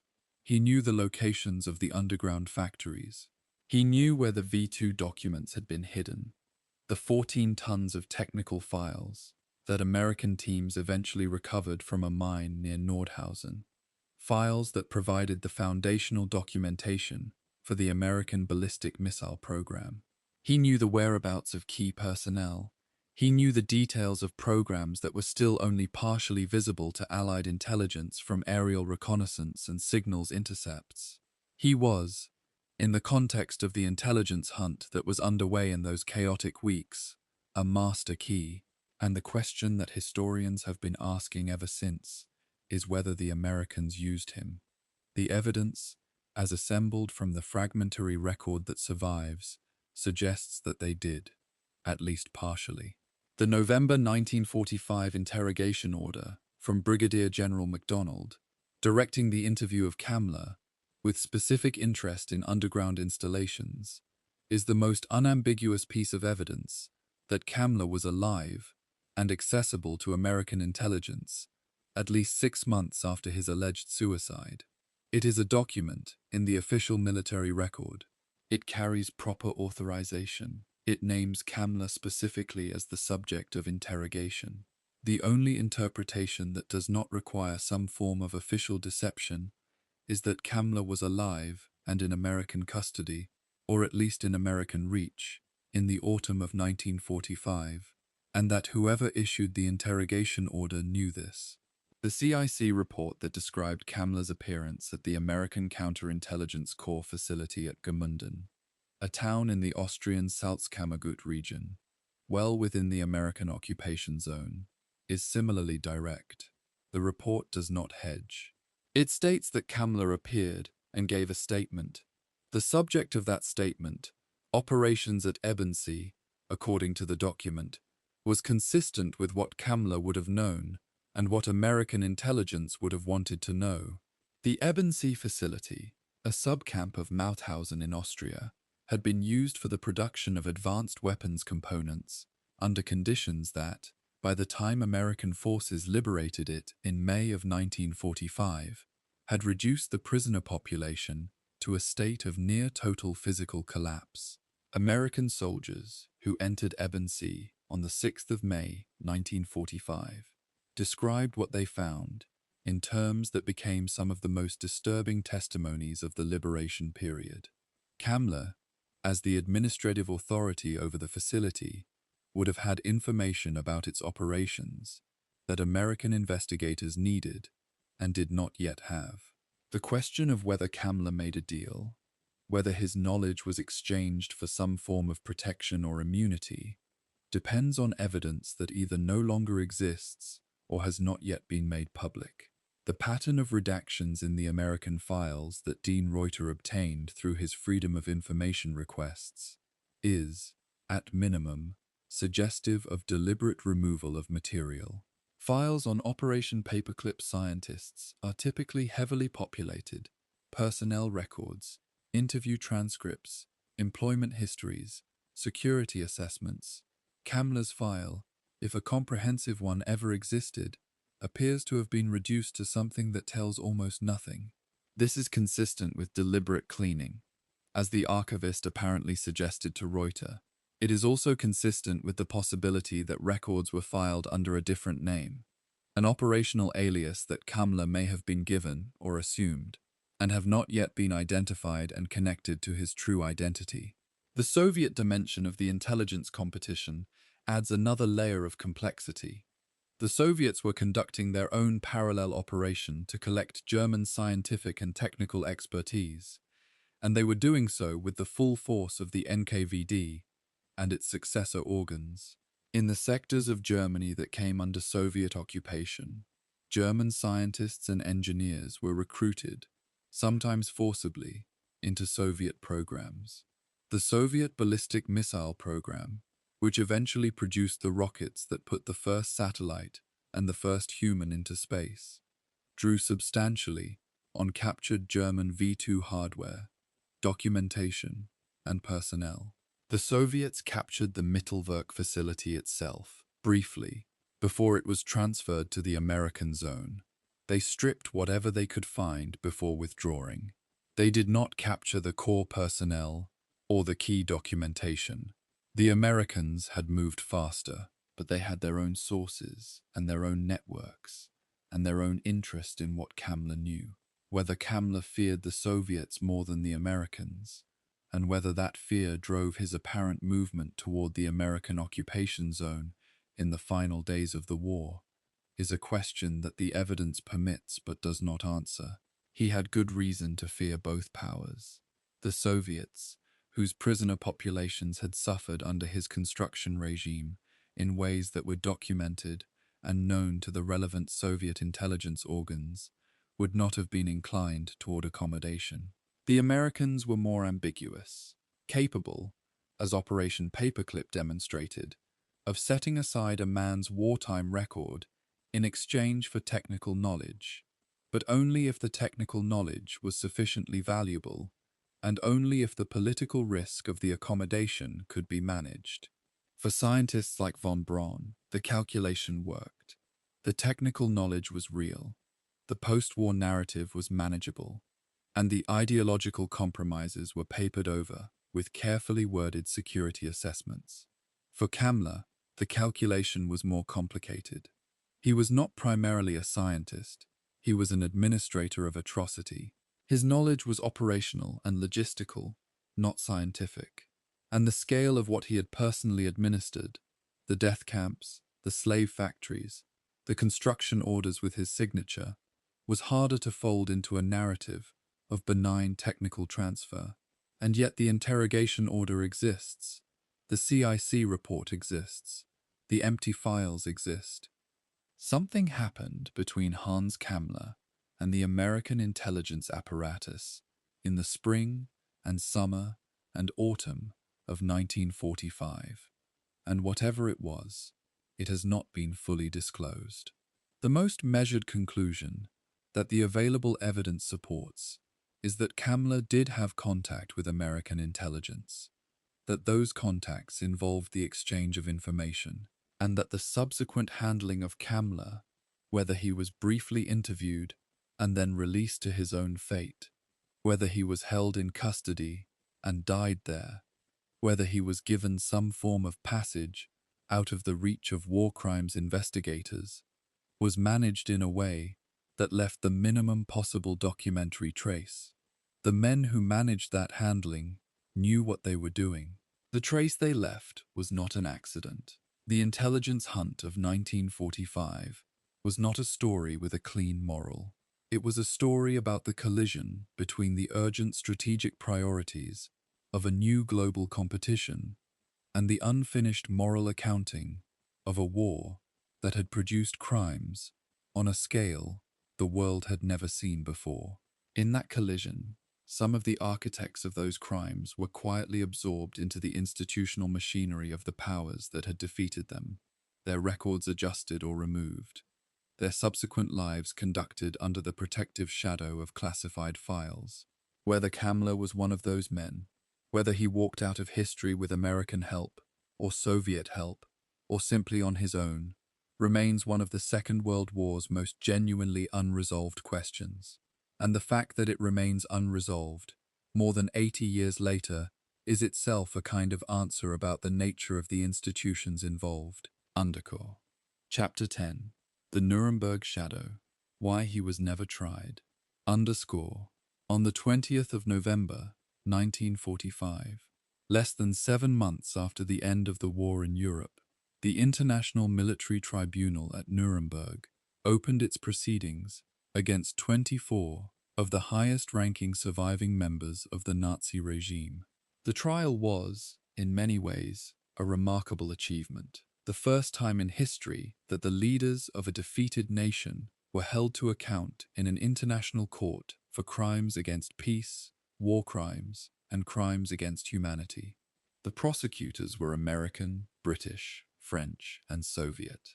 The defendants included men who had shaped the war's course from its very beginning: Göring, Ribbentrop, Keitel, Kaltenbrunner, Frank, Streicher, Speer, and others. The proceedings lasted nearly a year. They produced a body of documentation and testimony that became the foundational archive of the Holocaust. 12 of the defendants were sentenced to death. 7 received prison terms. 3 were acquitted. Hans Kammler was not in the dock at Nuremberg. He was, officially, already dead. The court that had issued his death declaration the previous September had resolved, at least for legal purposes, the question of his existence. There was no body to bring to trial, no living defendant to sit in the glass booth and answer the questions that the prosecution had assembled its evidence to ask. And so the man who had signed the construction orders for Auschwitz-Birkenau, who had overseen the building of Mittelbau-Dora, who had directed the demolition of the Warsaw Ghetto, who had built the slave labor empire that produced the V2 rockets, that man was simply absent from the most significant legal reckoning with Nazi crimes that the world had ever conducted. The absence was not just Kammler's personal good fortune, if fortune is the right word for whatever mechanism kept him out of that courtroom. It was a structural gap in the Nuremberg proceedings that had consequences for the historical record. The WVA trial, one of the 12 subsequent Nuremberg trials conducted by American military tribunals between 1946 and 1949, did address the SS's administrative apparatus, including the concentration camp system and the forced labor programs. Oswald Pohl, Kammler's superior and the head of the WW2, was tried and convicted, and eventually executed. Other senior WW2 officials received prison terms. But the testimony and evidence assembled for those trials was necessarily shaped by who was present and available to testify and to be cross-examined. Kammler's absence left a specific gap in the prosecution's ability to reconstruct the construction division's activities with the precision that his direct testimony would have allowed. This structural gap was noticed at the time. Allied prosecutors working on the WVHA case were aware that Kammler had been one of the most senior and most operationally significant figures in the SS construction empire, and that his absence meant a significant portion of that empire's activities would have to be reconstructed from documents and from the testimony of subordinates, rather than from the direct examination of the man at the center. Documents were available. Kammler had left an extensive paper trail, as detailed administrators tend to do. But documents have limitations that testimony can sometimes overcome. The construction orders prove what was built. They prove less clearly about the chain of decisions that led to specific design choices, the internal discussions about operational parameters, the degree to which specific individuals understood and endorsed the purposes that the facilities they were building would serve. Albert Speer's testimony at the main Nuremberg trial is worth examining in this context, because Speer's relationship with Kammler was a significant dimension of the wartime administrative history that the trial was trying to illuminate. Speer was the Reich Minister for Armaments and War Production. Nominally, Kammler's superior in some areas of weapons production. Actually, his bureaucratic rival in others, and a man who had watched Kammler accumulate power with what he later described as a combination of alarm and grudging admiration. At Nuremberg, Speer presented himself as a technocrat who had been focused on production and largely ignorant of the crimes that the system he served was committing. This defense was not fully believed by the tribunal. He received a 20-year prison sentence rather than acquittal, but it was sufficiently credible to save his life. In his testimony, Speer described Kammler in terms that made clear how significant a figure he had been, and how the SS general's rise had progressively displaced conventional military and ministerial authority in the most advanced sectors of German weapons production. What would Kammler's own testimony at Nuremberg have revealed? This is necessarily speculation, but it is informed speculation, grounded in what we know about his role and about the gaps in the Nuremberg record. He could have testified, directly and from personal knowledge, about the decision-making processes within the WVHA that led to the specific design of the extermination facilities at Auschwitz-Birkenau. He could have described the chain of command that connected the construction decisions to the ideological directives that drove them, including, potentially, direct orders from Himmler and Hitler that are only partially visible in the surviving documentary record. He could have testified about the use of prisoner labor in the V-weapons program. Who knew? Who authorized? What the conditions were? What happened to workers who could no longer perform? He could have illuminated the relationship between the SS construction empire and the private companies that used its prisoner labor. And he could have described from the inside the final weeks of the regime's collapse. Who made which decisions? Where things were hidden? What happened to documentation that would otherwise have been available to the tribunal? He did none of these things because he was not there, and his absence was either a matter of genuine death, a cyanide capsule in a Czech forest, or a matter of deliberate management by persons or agencies who had reasons of their own for keeping him out of that courtroom. The two possibilities are not equally supported by the evidence, but neither is entirely eliminated by it. What is certain is that his absence had consequences, for the specific cases that were built without his testimony, for the historical record that was compiled without his direct account, and for the families of the people who died in the facilities he built, and who deserved to see the man who built them answer for what he had done. The broader question of post-war accountability for the Holocaust, who was tried, who was not, who was convicted, and at what sentences, is one that historians and legal scholars have been examining ever since Nuremberg. The trials were more significant as a historical act than as a comprehensive legal reckoning. Most of the men who participated in the machinery of the Holocaust were never tried at all, and many of those who were received sentences that seem, from the contemporary perspective, strikingly lenient given the scale of what had been done.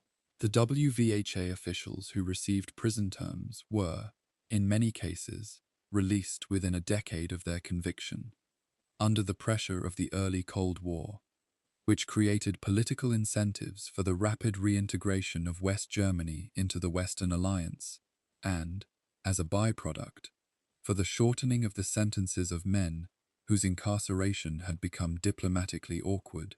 The legal reckoning that Nuremberg began was real and was important, but it was not complete. And Hans Kammler, the man whose signature was on the blueprints of Birkenau, was one of the most significant figures it never reached. The families of the people who died in Kammler's construction empire did not get to see him stand trial. The survivors who worked in the tunnels of Dora and the camps of Auschwitz did not get to watch him enter the dock. The prosecutors who assembled their cases from his paper trail did not get to cross-examine the man who had signed the orders. And the historical record, which is in one sense just a collection of documents and testimonies and the interpretations we build from them, has a specific shape that his absence from Nuremberg gave it. There are questions it cannot answer cleanly. There are chains of command it cannot fully reconstruct. There are decisions it can document, but not illuminate from the inside. The gap where Kammler's testimony would have been is, 80 years later, still a gap. And in the silence of that gap, the mystery of what happened to him, and of what he knew, and what he told, and to whom, continues to echo. Undercore. Chapter 11. The Theories. Death, Deal, or Escape. Underscore. The history of Hans Kammler after the 9th of May, 1945, is, in the most precise sense of the phrase, a history of theories, not of established facts, not of documented certainties, a history of competing narratives, each with its own evidentiary basis, each pulling at a different thread in the same tangled story, and none of them arriving at an ending that the others cannot contest. This is unusual even in the context of wartime disappearances, which are not uncommon. It is unusual because the quantity of suggestive but inconclusive evidence is so large, and because the people and institutions implicated in the competing theories are significant enough that the stakes of resolving the question feel, even now, more than academic. The first and official theory is the simplest. Hans Kammler died by his own hand, cyanide, on the 7th of May 1945, somewhere in the territory of what was then German-occupied Bohemia, roughly in the area between Prague and the German border. This account rests on the sworn testimonies of two men who claim to have been present: Kurt Preuck, Kammler's personal driver, and Heinz Zeuner, a wartime aide. Both men gave accounts that were broadly consistent with each other on the key facts: the date, the method, the approximate location. Neither account specified an exact location with enough precision to allow a search for physical evidence. No body was ever produced, no grave was ever found, no forensic investigation was ever conducted. The German court that accepted these testimonies and issued the death declaration in September of 1948 did so on the basis of witness statements alone, and those witnesses had obvious reasons to provide the account they gave, since confirming their superior's death by suicide effectively removed both themselves and him from the reach of war crimes investigators, who might otherwise have had questions for all three of them. Historians who have examined the Preuck and Zeuner testimonies have been skeptical. The British historian and author Dean Reuter, who spent years investigating Kammler's fate, concluded that the testimonies were fictitious, a strong word in historical scholarship, but one that the evidence he assembled appears to support. The inconsistencies between different versions of the same account, the absence of any physical corroboration, and the documentary evidence of American intelligence interest in Kammler after the date of his alleged death all point in the same direction: that the official account of his death was constructed, deliberately, by people who had reasons to want him officially dead. Whether those reasons were personal, protecting themselves from the inquiries that a living Kammler would attract, or institutional, reflecting the interests of an organization that had made arrangements for him, is a question the testimonies themselves cannot answer. The second theory is the one that has attracted the most sustained attention from researchers: that Kammler surrendered to American intelligence and provided information, perhaps extensive information, about the locations of German technical assets, personnel, and documentation, in exchange for some form of protection. This theory is supported, as discussed in the previous chapter, by the November 1945 interrogation order, the CIC interview report, and the account of Donald Richardson's sons. It is consistent with the pattern of the Operation Paperclip program, which demonstrated that the American intelligence and scientific establishment was willing, in the immediate post-war period, to make accommodations for Germans with useful knowledge, regardless of their wartime records. And it is consistent with what we know about Kammler's character: a man who had spent his career identifying what powerful people needed and making himself the person who could provide it, would not, in the chaos of April and May 1945, have failed to calculate the value of his own knowledge to the Americans who were moving through Germany looking for exactly what he possessed. The difficulty with this theory is not that it is implausible. It is quite plausible, but that the documentary evidence for a formal deal is fragmentary and incomplete. The records that might confirm or deny a Kammler-American arrangement are either missing, redacted, or have not yet been identified and made public. Dean Reuter's experience with the Freedom of Information process, receiving heavily redacted documents and then being told, on a second request, that no records existed, is consistent with either deliberate removal or with misidentification and misfiling.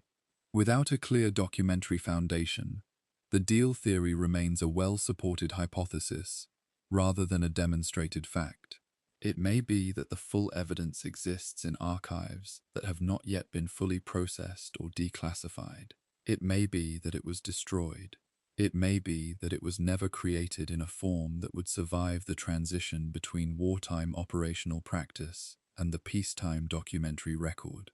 The third theory, less discussed in mainstream historical scholarship but present in the more speculative literature, is that Kammler escaped to South America, or another neutral country, through one of the rat lines that did, demonstrably, facilitate the escape of a number of senior Nazis after the war. The rat lines, organized escape networks that routed fugitives through Italy using forged or legitimately obtained travel documents, and from there to destinations in South America, particularly Argentina, where the Perón government was generally receptive to German immigrants of a certain political background, were real. They were used. Named individuals who could be placed on them have been identified in archives in Argentina, Italy, and elsewhere. The question is whether Kammler used them. There is no specific documentary evidence placing him on a rat line. There are no Argentine immigration records that have been connected to him. The theory rests primarily on analogy. He could have done what others did, rather than on specific evidence that he did. That is not nothing, but it is not enough to establish the theory as the most probable account of his fate. The fourth possibility, less a theory than a counterfactual, is that Kammler did die in the final days of the war, but not by suicide, in the manner that Pruck and Zeuner described. He could have been killed in the general fighting of those chaotic days. He could have been shot by one of his own men, the kind of extrajudicial killing that was not uncommon in the SS's final days, as men tried to eliminate those who might testify against them. He could have died of illness or injury in a way that left no recoverable record. The absence of a body does not, in the context of the war's final weeks, automatically imply survival. Hundreds of thousands of people died in those weeks, under circumstances that left no findable remains. But the accumulation of post-death evidence, the interrogation order, the CIC report, the Richardson account, makes this fourth possibility the hardest to sustain without dismissing a substantial body of suggestive evidence. What strikes researchers who have spent time with this question is not that any single theory is clearly right, but that the evidence has a specific shape. It consistently points toward American contact, consistently fails to produce a body, consistently shows signs of deliberate management. That itself tells a story about the kinds of decisions that were made in the chaos of 1945 by institutions and individuals who were operating under enormous pressure with incomplete information in a moral environment that was still being defined in real time. The decision to deal with a man like Kammler, if that decision was not made by monsters. It was made by pragmatists who believed, in the context of an emerging Cold War, that the strategic value of what Kammler knew outweighed the moral cost of keeping him out of the Nuremberg dock. Whether that calculation was right, or even coherent as a moral matter, is a judgment that belongs to the historians and the ethicists. The people who made it, if they made it, were doing what pragmatists do. They were choosing the outcome that served the most immediate strategic interest, and dealing with the moral consequences later. For most of them, later appears never to have arrived.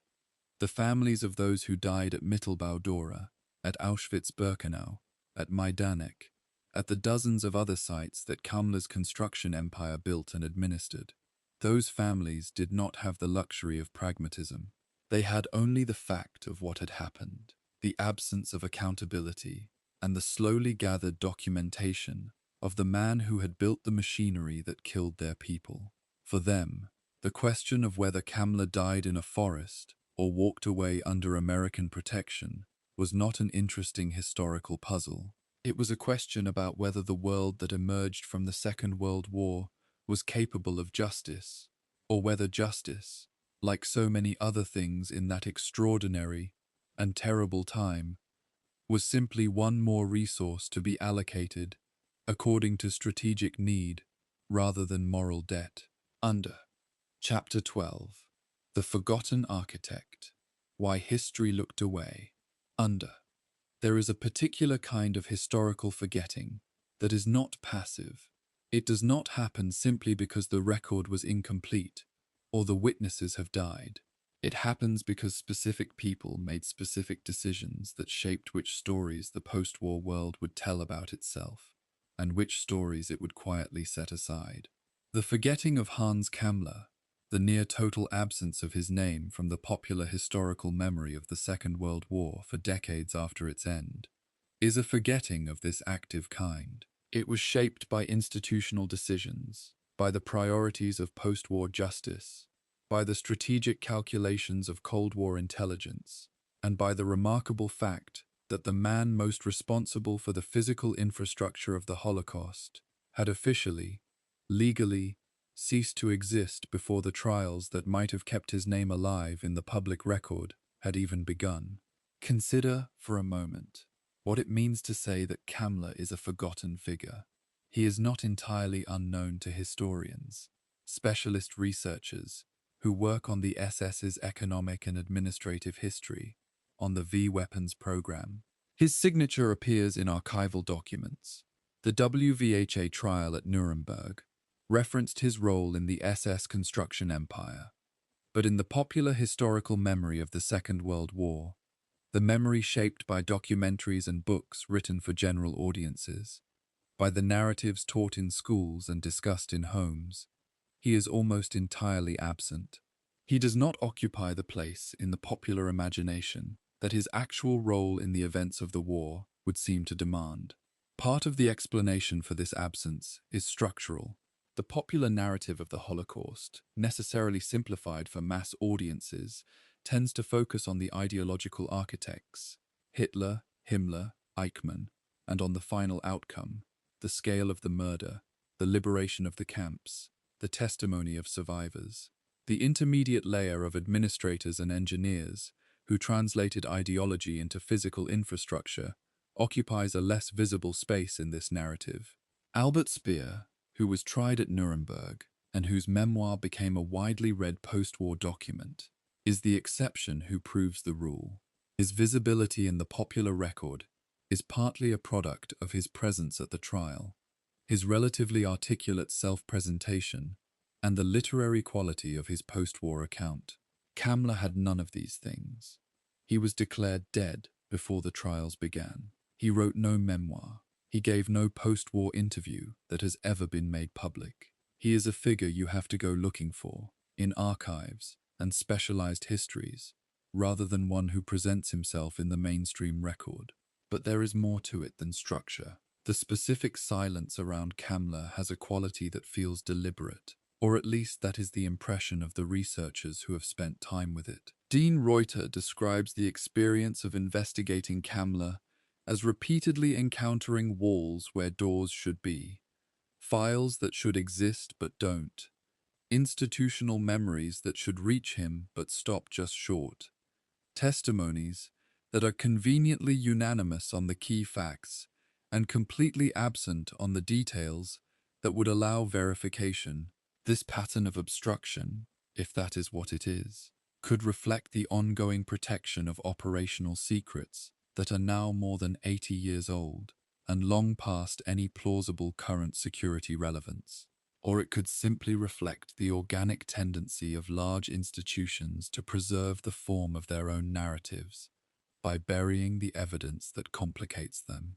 The story of Wernher von Braun is instructive here because it represents the visible end of the spectrum, of which Kammler may represent the hidden end. Von Braun came to the United States under Operation Paperclip, had his SS membership and wartime record carefully adjusted in official documentation, and was reborn as an American hero, the technical genius who would eventually direct the Saturn V program and put human beings on the surface of the moon. The moral complexity of his wartime history, the SS rank, the Mittelbau-Dora knowledge, the rocket production that relied on slave labor, was not entirely suppressed, but it was managed, kept in the specialized literature, acknowledged quietly when pressed, but systematically kept out of the celebratory narrative of American space achievement. Only in later decades, and particularly after the collapse of the Cold War removed the strategic incentive for his protection, did a fuller and more complicated picture of von Braun's wartime record enter the mainstream discussion.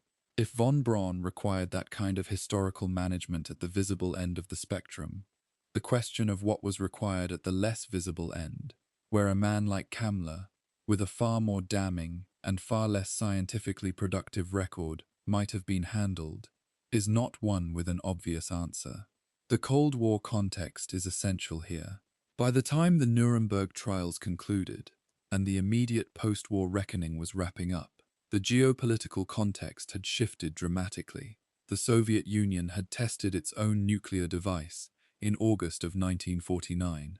The Berlin blockade had made clear that the division of Europe was not temporary.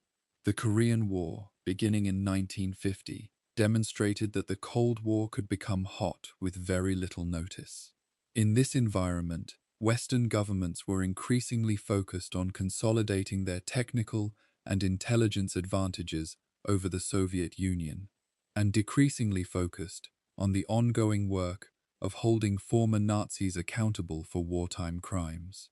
West Germany's integration into NATO in 1955 was accompanied by a general Western reluctance to press too hard on the denazification process, for fear of destabilizing a key Cold War ally.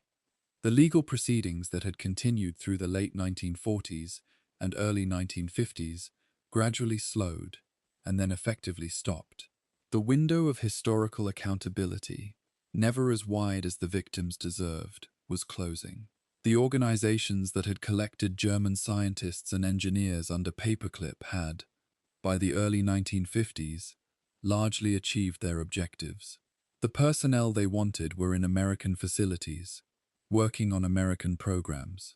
The institutional pressure to manage the record of what had been done to bring them there was, if anything, intensifying as the Cold War deepened and the domestic political climate in the United States made associations with former Nazis increasingly sensitive.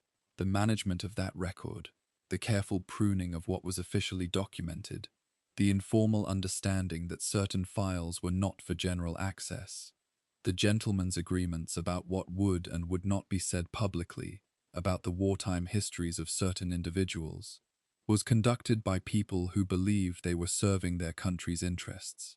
Many of them were right, in the narrow instrumental sense that the American space and missile programs did benefit enormously from the German expertise they imported. Whether the cost of that benefit, the suppression of accountability, the effective protection of men who had administered crimes against humanity, was proportionate to the gain, is a moral question that each generation has to answer for itself. The revival of serious historical interest in Kammler, which began to gather momentum in the first decade of the 21st century and accelerated significantly after the publication of Dean Reuter's book in 2020, is itself a kind of historical event, a signal that the combination of time and persistent research is, even in cases of deliberate obscuration, eventually capable of recovering at least the outlines of what was hidden. The documents that have emerged from archives in the United States, Germany, Poland, and the United Kingdom over the past 2 decades have not resolved the mystery of Kammler's fate, but they have significantly complicated the official narrative. The simple death by cyanide account that German courts accepted in 1948, and they have done so in ways that point toward American institutional involvement in whatever happened to him. This recovery of the historical record is, in part, the work of archivists and historians who have spent careers in the unglamorous business of reading documents and building cases from evidence that was never designed to be found. It is also, in part, a product of the natural declassification processes that eventually, slowly, incompletely, with many exceptions and exemptions still in place, make wartime intelligence records available to researchers. And it is, in part, a product of the families of survivors and victims who have maintained the pressure for accountability across generations, refusing to allow the gradual softening of memory to erase the specific names and the specific signatures that documented specific crimes. The name Hans Kammler belongs in the historical record of the Second World War, alongside the names that are more familiar, not because his story is more terrible than others. It is, in aggregate, not more terrible than the story of the regime he served, but because understanding how that regime worked, and how it was dismantled, and which parts of its machinery were preserved and transplanted, and made useful to its conquerors, requires knowing who built that machinery and what happened to them afterward. Kammler built it, he signed it, and what happened to him afterward is a question that the historical record has not yet, finally and conclusively, answered. Chapter 13. Operation Paperclip. The Science of Forgetting. _ In the months immediately following the German surrender, the United States government faced a dilemma that it has never fully resolved in the public record. A dilemma that sits at the intersection of strategic necessity, moral obligation, and institutional self-interest, in a way that makes clean conclusions almost impossible. The dilemma was this: Germany possessed, in the summer of 1945, a generation of scientists and engineers whose knowledge was a decade ahead of anything the Western Allies had independently developed. That knowledge, in rocketry, in jet propulsion, in aerodynamics, in chemical engineering, in nuclear physics, was of direct and immediate relevance to the coming competition with the Soviet Union, which was already moving to collect the same expertise from its own side of the divided continent. The question the American government had to answer was not whether to collect this knowledge. That decision had already been made, operationally, before the fighting stopped. The question was what price it was willing to pay, in moral and historical currency, to do so. Operation Paperclip, the formal program that organized the transfer of German scientific personnel to the United States, has been documented in increasing detail since its declassification, and the picture that documentation reveals is not comfortable. The program was explicitly designed to circumvent the American government's own stated policy on the employment of former Nazis. President Truman had signed a directive specifically excluding from American employment any person who had been a Stein, a member of the Nazi Party, and more than a nominal participant in its activities, or an active supporter of Nazism or militarism. Operation Paperclip addressed this inconvenient directive by having the Joint Intelligence Objectives Agency, the body overseeing the program, alter the security reports on its candidates, changing language that identified active Nazi Party membership or SS affiliation to language that described the same individuals as harmless technicians who had been political bystanders. The alterations were systematic. They were made by American government employees acting under institutional direction. They were, in the plainest sense of the word, falsifications of official records. Wernher von Braun's case is the most thoroughly documented example of this process, and it is instructive precisely because of its visibility. His SS rank, Sturmbannführer, the equivalent of a major, was a documented fact that appeared in captured German records. His presence at Mittelbau Dora and his awareness of the conditions under which V2 production was carried out was a documented fact supported by multiple witnesses. His brief arrest in February of 1945 on charges that appeared to relate to defeatist conversations about post-war rocket development, was a documented fact in German administrative records. All of these facts were available to the American officials processing his case. All of them were, in various ways, adjusted, minimized, or omitted from the security assessment that cleared him for employment in the United States. The man who entered the American rocket program was not the same man on paper as the man who had existed in German records during the war. The gap between the two versions was a deliberate creation, constructed by an institution that had decided the strategic value outweighed the moral cost. For the scientists and engineers who came through the official paperclip program, this process produced a form of institutional protection that, while not absolute, was real and durable. The American government had a stake in their rehabilitation because it had a stake in their work. Discrediting them retroactively would have meant discrediting the programs they were building, which were programs of central importance to American national security. The incentive structure favored the maintenance of the adjusted narrative, and in the Cold War decades that followed, that narrative was largely maintained. Critics existed, investigative journalists, historians, survivors' organizations, who repeatedly drew attention to the gap between the official record and the wartime reality of specific paperclip scientists. But institutional inertia, classification, and the ongoing strategic value of the programs these men were building consistently blunted the force of those challenges. Hans Kammler's relationship to this institutional protection, if any such relationship existed, would have been of a fundamentally different character than von Braun's. Von Braun could be credibly presented as a scientist, a man whose primary identity was technical and whose wartime compromises could be framed, however inadequately, as the pragmatic accommodations of a man who wanted to build rockets and found himself in a political environment that required certain affiliations to do so. Kammler had no comparable narrative available to him. He was not a scientist. He was an administrator of atrocity, a man whose career consisted, in its most consequential chapters, of building death camps and slave labor factories. There was no version of his record that could be adjusted into something palatable for public consumption. Whatever use he was to the Americans had to be purely operational, information provided in private, under conditions that could be kept out of the documentary record.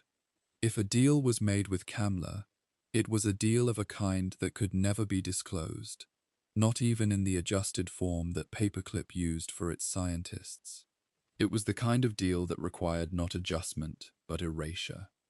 This distinction is important because it shapes the kind of evidence we would expect to find if such a deal existed, and the kind of absence we would expect to find where that evidence should be.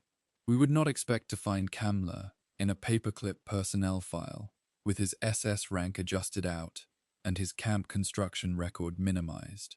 That kind of paper trail, however falsified, was appropriate for men who were going to work publicly in American facilities.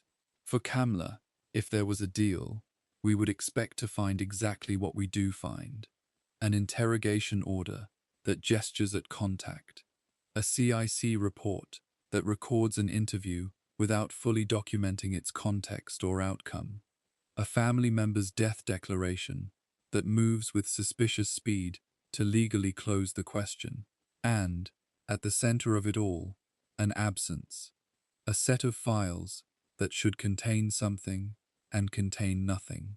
The shape of the absence is the evidence. You cannot always see what was removed, but you can sometimes see the space where it stood. The broader context of Paperclip also illuminates why the American government's handling of post-war German expertise was, in some areas, managed below the level of formal institutional awareness.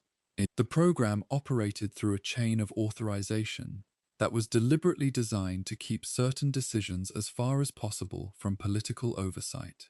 The Joint Intelligence Objectives Agency reported to the Joint Chiefs of Staff, not to the State Department, or to the civilian intelligence apparatus.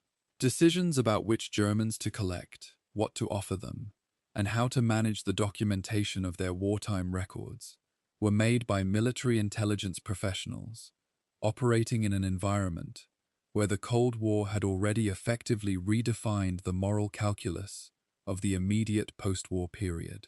These were not rogue actors.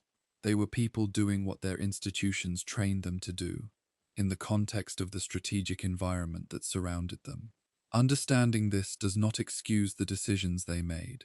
It explains the institutional logic that produced those decisions, which is a different thing. The families of Mittelbau-Dora victims, organized in associations that persisted through the post-war decades and into the 21st century, have consistently pressed for fuller disclosure of the American government's relationship with the men responsible for the camp's construction and operation. Their requests have been met with the same combination of partial response and persistent obstruction that characterizes the Kammler files specifically. The documents that have been released do not tell the whole story.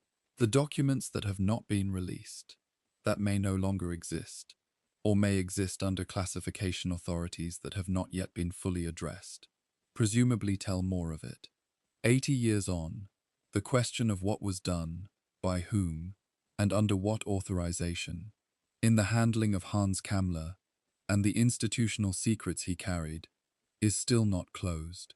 It is one of the most significant unresolved transparency questions in the modern history of American intelligence, precisely because the events it touches, the Holocaust, the Nuremberg trials, the founding of the American space and missile program, are of such historical consequence that they deserve a complete record. They have not yet received one. The irony at the center of the Operation Paperclip story, as it relates to Kammler, is this. The program was designed to give America a technological advantage in the Cold War, and by most measures, it succeeded. The American ballistic missile program, the space program, the development of advanced jet aircraft, all of these drew substantially on the German expertise that Paperclip imported. The Soviet Union, which ran its own parallel program of German expertise collection, achieved comparable results in its missile and space programs. The technological competition that Paperclip was designed to serve played out, broadly speaking, as its architects intended. What did not play out as intended, what went wrong, in the most fundamental moral sense, was the accounting. The men whose wartime records had been adjusted or erased were never fully called back to face what those records documented. The survivors and victims who deserved that accounting were, instead, offered the consolation of incomplete trials and missing files. And the man who had built the architecture of the Holocaust's physical form, if he survived, lived out whatever years remained to him in a silence that was not of his own making, but of an institution's. Undercore. Chapter 14. The Family Left Behind. Jutta Kammler and the Widow's Gambit. Underscore. While historians and intelligence analysts wrestled with the question of what had happened to Hans Kammler, his family was left to navigate a post-war Germany that was simultaneously rebuilding and reckoning, a country that needed to function and to remember at the same time, and that found both tasks harder than either the optimists or the pessimists had predicted. The story of Jutta Kammler and her children is, in its own way, a microcosm of the broader story of the families of the Nazi elite, people who had lived comfortable lives in the shadow of monstrous authority and who now had to find a way to exist in a world that had turned that authority into a crime. Jutta Kammler, née Bartsch, had married Hans in 1932, just as his career was beginning its ascent through the Nazi state's administrative apparatus. They had 6 children together, born across the 1930s and 40s, spanning the full arc of the regime, from its triumphal early years to its catastrophic collapse. What Jutta knew about her husband's work, about the construction projects he oversaw, the camps he built, the slave labor empire he administered, is a question that the historical record does not answer with certainty. She was not a public figure. She left no memoir, no extended interview, no documentary record that would allow a direct examination of her awareness and her moral situation.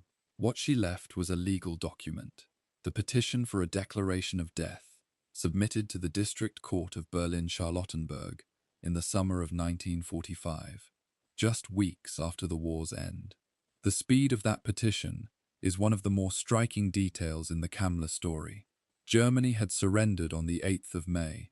Due to Kammler's petition was filed, by most accounts, within approximately 2 months of that date, before the dust of the collapse had settled, before the scope of the post-war legal reckoning was clear, before most people in her situation had had time to understand the full dimensions of what the coming years would demand of them. The petition was accompanied by sworn statements from Pruk and Zoyner, Kammler's driver and aide, who testified to the suicide on the 7th of May.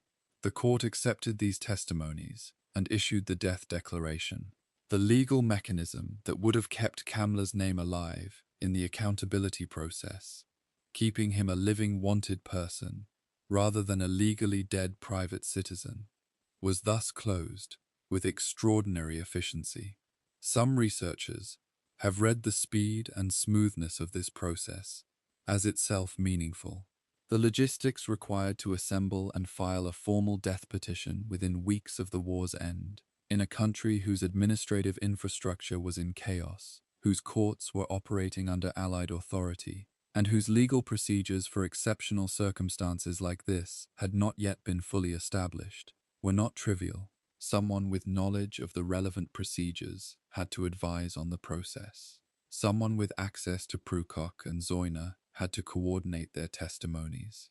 The coherence and speed of the whole operation suggests either remarkable personal initiative by a woman acting alone, or some form of external assistance, from lawyers, from surviving SS networks, from someone with an interest in ensuring that the death declaration was issued quickly and on the basis of evidence that courts would accept without extensive scrutiny.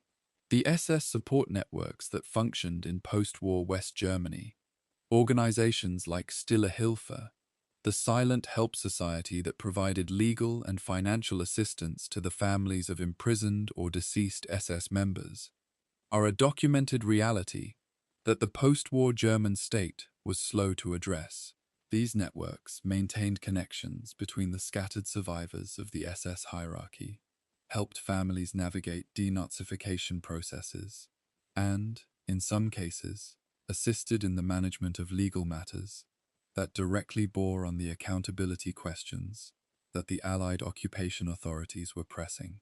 Whether Jutta Kammler had access to such networks, and whether any such network assisted in the preparation of her death petition, is not documented in the available record.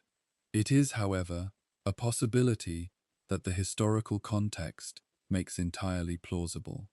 For the children, the legacy of the Kammler name was a burden of a kind that has few equivalents. They were born into a family whose father had, as the historical records slowly and painfully established, played a central role in building the physical infrastructure of one of the greatest crimes in human history.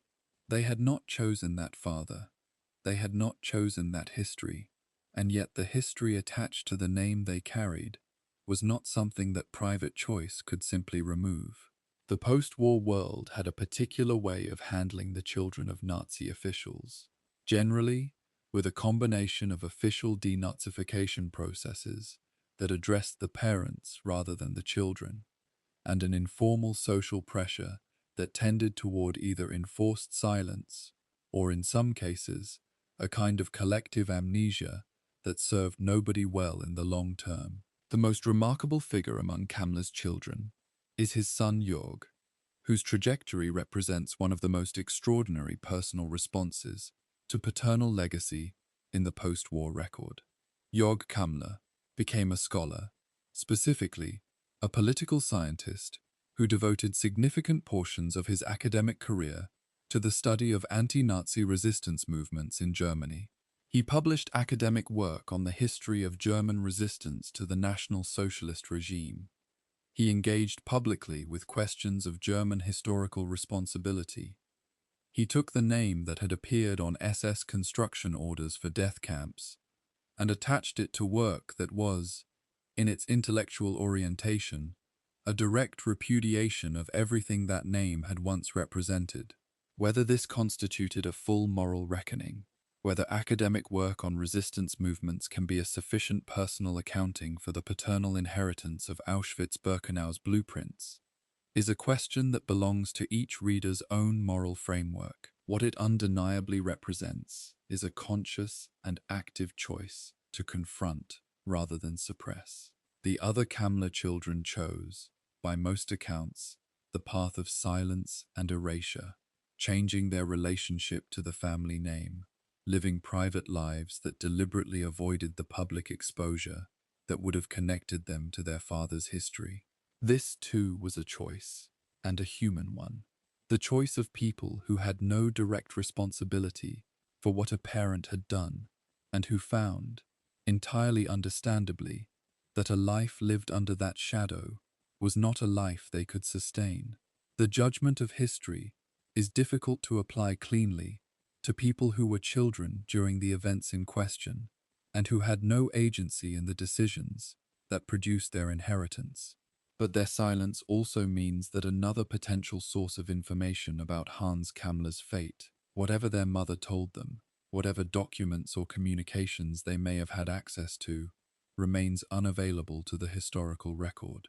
Jutta Kammler herself died in 1982 without having publicly discussed her husband's wartime career or the circumstances of his disappearance. Whatever she knew, and it is difficult to believe that the wife of a man in Kammler's position knew nothing about the nature of his work, even if she was insulated from its most brutal specifics, she took with her.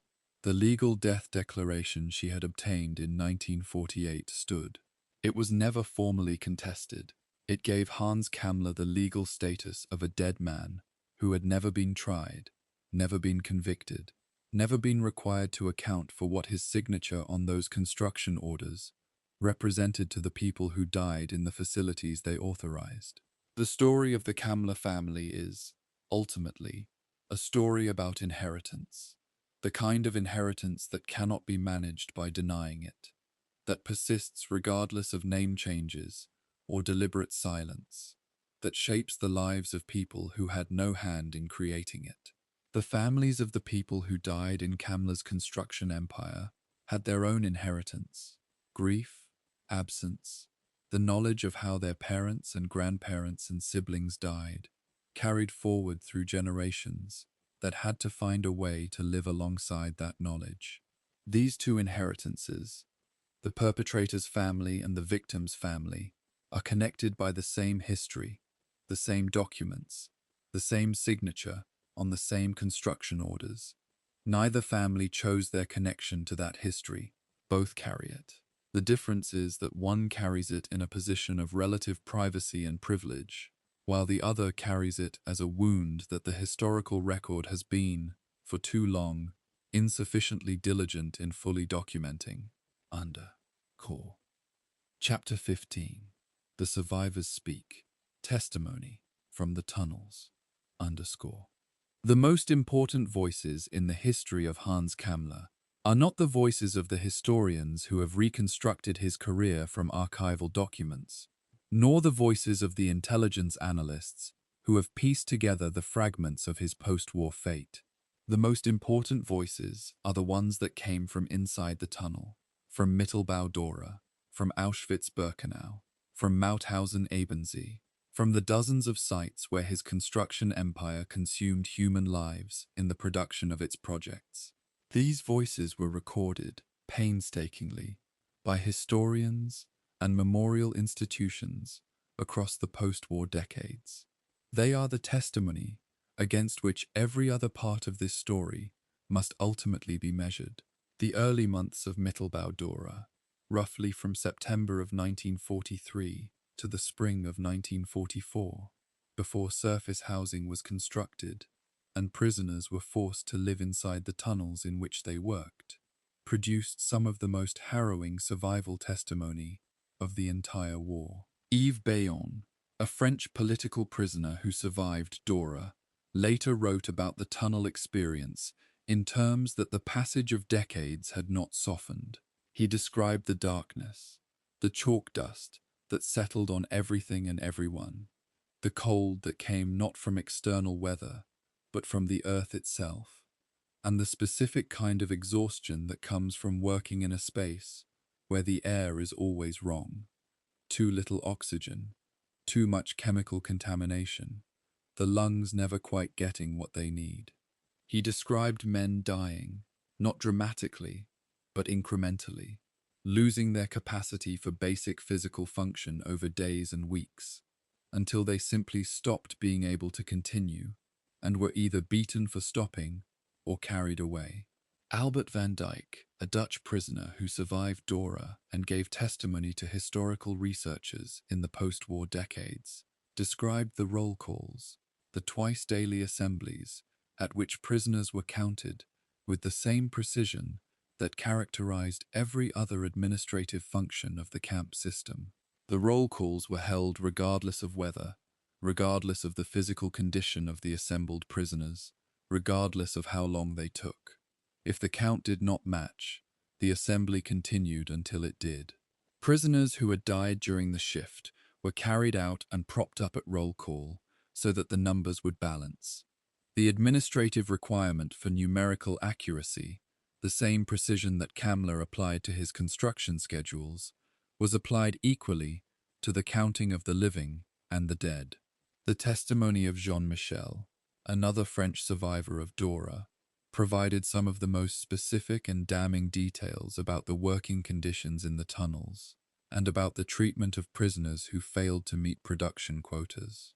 In his post-war account, he described the capos, the prisoner trustees who supervised work gangs, as operating under constant pressure from SS guards to maintain production rates and transmitting that pressure downward onto the workers under their supervision in forms that ranged from verbal abuse to physical violence. The relationship between the SS administrative expectations, the production schedules set by Kammler's office and transmitted through the camp hierarchy, and the daily violence of the tunnel workplace was direct and documentable. The targets required a pace of work. The pace of work required enforcement. The enforcement produced violence. The chain was unbroken from the construction order to the individual blow. The survivors who testified about Auschwitz-Birkenau, and their number is very large, their collective testimony constituting one of the most extensively documented bodies of witness account in the history of human rights, described the physical environment of the camp in ways that gave specific and terrible meaning to the construction documents that bore Kammler's signature. The layout of the barracks, the positioning of the electrified fence, the arrangement of the crematoria in relation to the gas chambers. These were details that survivors remembered precisely because their lives depended on understanding the geography of the place. Every architectural decision that Kammler's office had made was experienced by the people inside the camp as an element of the physical world that defined the terms of their survival. The barrack capacity that the construction documents specified as an engineering parameter was lived by prisoners as chronic overcrowding, inadequate ventilation, insufficient sanitation, and the specific social dynamics of extreme physical deprivation in confined space. The testimony of Rudolf Ruber, who escaped from Auschwitz in April of 1944 and provided the first detailed eyewitness account of the camp's extermination operations to reach the Western Allies, described with remarkable precision the physical layout of the Birkenau crematoria, the same facilities whose design specifications appear in construction documents approved by Kammler's office. Verba's account, compiled with Alfred Wetzler into what became known as the Verba-Wetzler Report, provided dimensions, locations, and operational details that corresponded closely to the construction records subsequently recovered from German archives. The convergence of the survivor testimony and the administrative documentation was not coincidental. It was confirmation that what Kammler had built was what the survivors described, that the construction records and the testimony were describing the same physical reality from opposite sides of the administrative wall. Beyond the individual testimonies, the aggregate data compiled by memorial institutions and historians over the post-war decades gives a quantitative picture of the human cost of Kammler's construction empire. At Mittelbau-Dora, roughly 60,000 prisoners passed through the camp over its period of operation.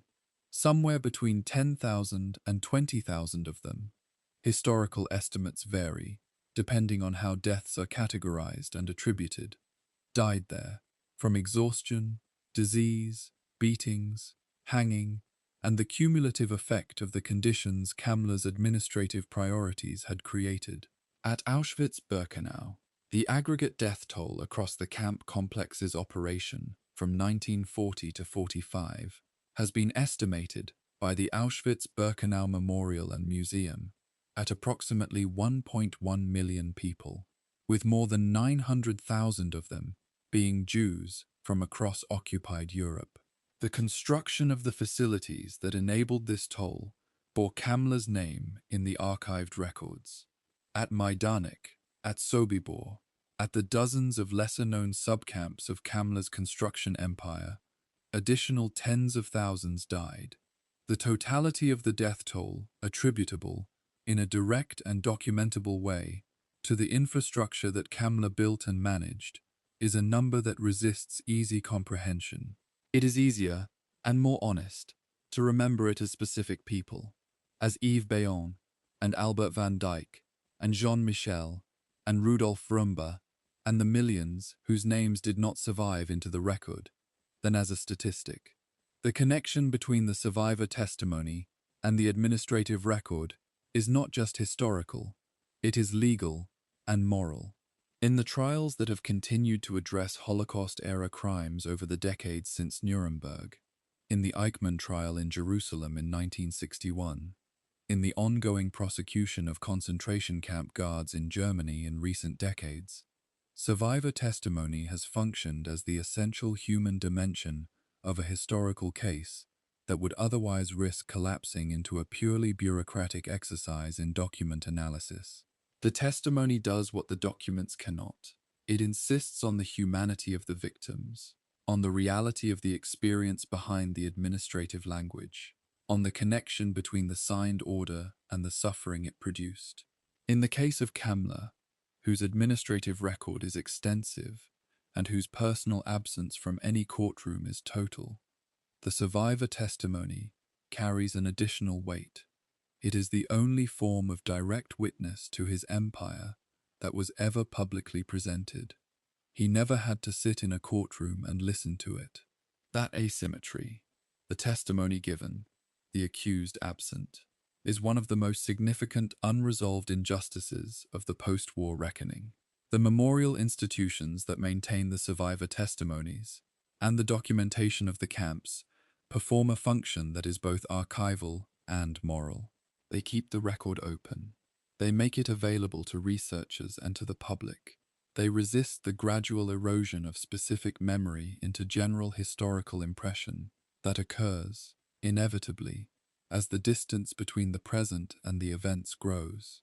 The Dora Mittelbau Memorial in Nordhausen, the Auschwitz-Birkenau State Museum, the Mauthausen Memorial in Austria. These institutions collectively hold the most direct and complete record of what Hans Kammler's construction empire was, and what it did. They are the institutional embodiment of the principle that the story of what happened in those places is not available for the kind of management that was applied to intelligence files and death declarations. It is public, it is documented, it endures, and it carries the name of the man who built those places, whether or not that man was ever made to answer for it in the way that justice required. Undercore. Chapter 16. The researchers who refuse to forget. Undercore. Every unresolved historical mystery depends, for whatever partial resolution it achieves, on the persistence of a small number of people who are not willing to accept the official account and not willing to stop asking questions that the available evidence cannot yet fully answer. In the case of Hans Kammler, that persistence has been demonstrated by a handful of researchers, historians, journalists, legal investigators, and former intelligence professionals, who have spent significant portions of their careers prying at the edges of a story that powerful institutions had, over the decades, worked hard to keep contained. The first sustained scholarly attention to Kammler's role in the SS construction empire came from the historian Michael Thad Allen, whose work on the intersection of SS ideology and industrial organization placed Kammler at the center of the administrative history of both the Holocaust and the V-weapons program. Allen's approach was methodological and archival, building his account from the documents that survived in German, American, and Polish archives, and his conclusions, while careful and precisely hedged, established clearly that Kammler was not a peripheral figure, but one of the most consequential administrators of the Nazi state's most destructive operations. Allen's work gave Kammler a place in the specialist historical literature that his absence from the mainstream popular record had previously denied him. It established the baseline from which subsequent researchers could proceed. The work of Dean Reuter and his co-authors, the direct investigation of Kammler's post-war fate, represents a different mode of research, less archival reconstruction of a known historical role, more active investigation of a genuinely unresolved question. Reuter came to the Kammler story from a legal and intelligence background, and his approach reflected those origins. The systematic collection of available evidence, the testing of competing hypotheses against that evidence, and the pursuit of new documentation through the formal mechanisms of freedom of information requests and institutional access. His book, published in 2020 under the title The Hidden Nazi, brought the question of Kammler's fate to a general audience for the first time, and the response it received, both in terms of readership and in terms of subsequent historical attention, suggested that the gap in the mainstream record around Kammler had been felt, even if not articulated, by people with a general interest in Second World War history. The German historian Rainer Karlsch, who has spent decades investigating the technical history of the German weapons programs and the SS's role in them, contributed important archival findings to the understanding of the underground construction projects under Kammler's authority. His work on the Mittelwerk and the related underground facilities helped establish the physical and administrative details of the slave labor construction empire in ways that connected the administrative record to the survivor testimony, building the kind of corroborated historical account that can withstand legal and scholarly scrutiny. Karlsch's findings also illuminated the degree to which the post-war treatment of the underground construction program, both in the immediate occupation period and in the decades of Cold War that followed, reflected specific institutional decisions about what would and would not be publicly documented. The Dora Mittelbau Memorial's own historical research department has been a persistent and important institutional advocate for the fullest possible documentation of the camp and its relationship to the wider SS construction empire.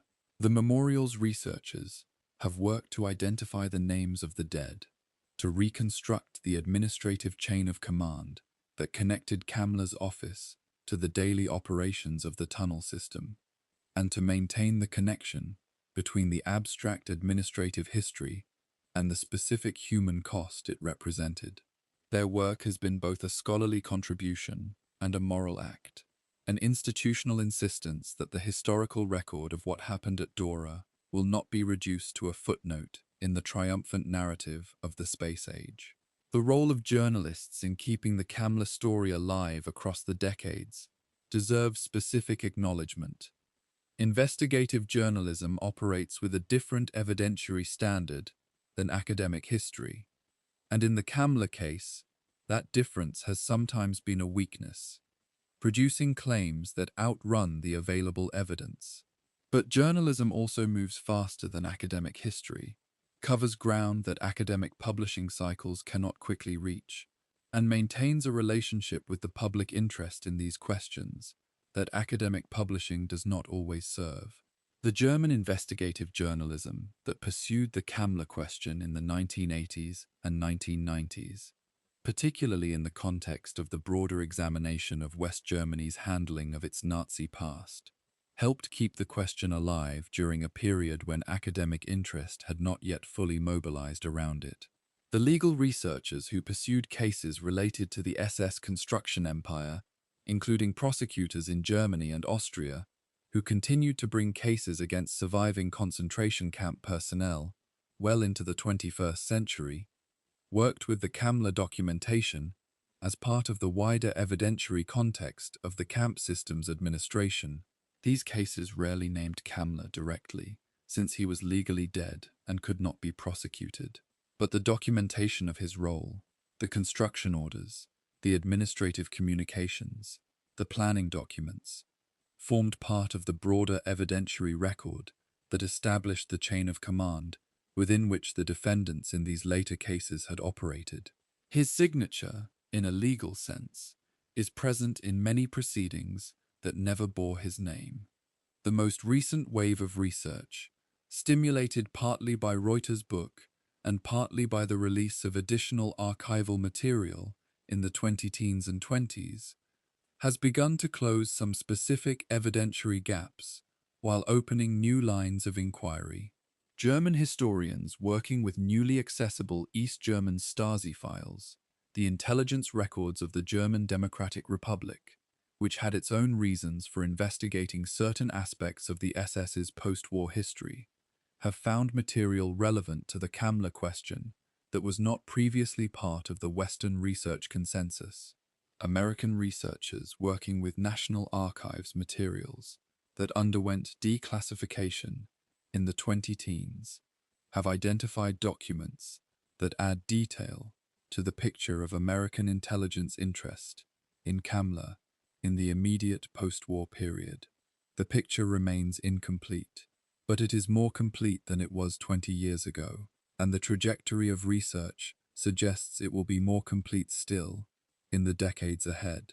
What this research community shares, across its disciplinary and national differences, is the conviction that the incompleteness of the Kammler record is not a natural state of affairs, not simply the result of wartime chaos and the passage of time, but a condition that was created, at least in part, by deliberate institutional choices.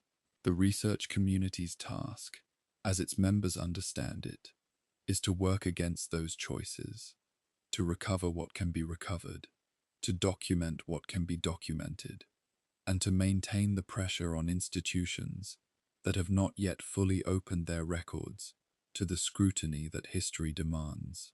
This is slow work. It proceeds against resistance that, while no longer the active resistance of wartime secrecy, reflects the institutional inertia of organizations that have rarely found it convenient to revisit the decisions of their predecessors with the full transparency that accountability requires. But it proceeds, and in proceeding, it keeps open the possibility that the full story of Hans Kammler will eventually be told, not as a mystery that cannot be resolved, but as a history that was deliberately obscured and was, finally, recovered. Chapter 17. The Long Shadow. Kammler's Legacy in the Modern World. The history of Hans Kammler does not end in 1945. It extends forward in time through institutions, technologies, and moral consequences that are still with us, still visible in the architecture of the modern world if you know where to look and what to look for. This is not a metaphor. The technologies that Kammler's slave empire helped produce, the ballistic missile, the jet aircraft, the dispersed underground production facility, became foundational elements of the post-war world in ways that their origins in atrocity rarely accompany in the popular understanding of where they came from and at what cost they were first built. The American ballistic missile program, the program that produced the weapons at the center of the Cold War's nuclear standoff, and eventually the rockets that carried human beings to the moon, drew directly and substantially on the V2 program that Kammler administered. The 14 tons of V2 technical documents recovered from the mine near Nordhausen, the more than 100 German scientists and engineers brought to the United States under Operation Paperclip, many of them veterans of Peenemünde and the Mittelwerk production program. The physical hardware, the complete and near-complete missiles shipped to White Sands, New Mexico, for testing and analysis. All of these formed the foundation on which the American missile and space program was built in the years and decades that followed. The Saturn V rocket that carried the Apollo missions was not a simple evolutionary descendant of the V2. Decades of American engineering and scientific development intervened. But the genealogical connection is real and documented. The men who designed the Saturn V had worked on the V2. The institutional knowledge they carried had been formed in the tunnels of Mittelwerk, in conditions that Kammler's administrative priorities had created. The Soviet ballistic missile and space program has a parallel genealogy. The Soviets collected their own share of German V2 hardware, documentation, and personnel, and the early Soviet missile program drew on that material directly. The R-7 rocket, the vehicle that launched Sputnik and the first cosmonauts, was developed by teams that included German experts and drew on captured German documentation. Sergei Korolev, the Soviet Union's chief rocket designer, was deeply familiar with the V2 program and its technical details. The space race of the 1950s and 60s, the defining technological competition of the early Cold War, the event that produced the first human in space and the first human on the moon, was, in its technical foundations, a competition between two programs, both of which owed a significant portion of their initial capability to the same German source. The source was Peenemünde, the production facility was Mittelwerk, the administrator was Kammler.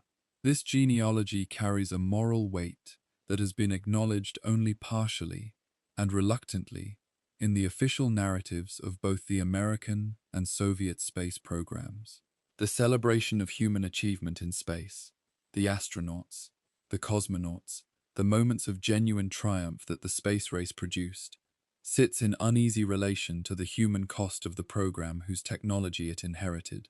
The approximately 20,000 people who died at Mittelbau-Dora, producing the V2 rockets that became the technical ancestors of the space program, have been memorialized, carefully and with genuine moral seriousness, by the institutions that maintain the Dora Memorial. But the connection between their deaths and the subsequent technological achievements has never been fully integrated into the popular narrative of the space age. It remains a corrective footnote to a story that prefers to tell itself without it. The jet aircraft represents a parallel case. The Messerschmitt Me 262, production of which Kammler controlled in the final year of the war, was the world's first operational jet fighter, and the technical knowledge it embodied about jet propulsion, about swept-wing aerodynamics, about the integration of high-temperature materials into aircraft structures, was absorbed by both American and British aircraft development programs in the immediate post-war period. German aeronautical engineers, who had worked on the Me 262 and related jet programs, were among the most sought-after personnel in the Allied scientific collection effort. The jet age that transformed global aviation in the 1940s and 50s was, in part, a product of German wartime research that Kammler had overseen. The connection is diffuse, and mediated by decades of subsequent independent development. But it is real. The underground construction concept, the dispersed, subterranean production facility buried inside mountains to protect it from aerial bombardment, represented a genuine innovation in industrial architecture that was studied extensively by Allied military planners in the post-war period.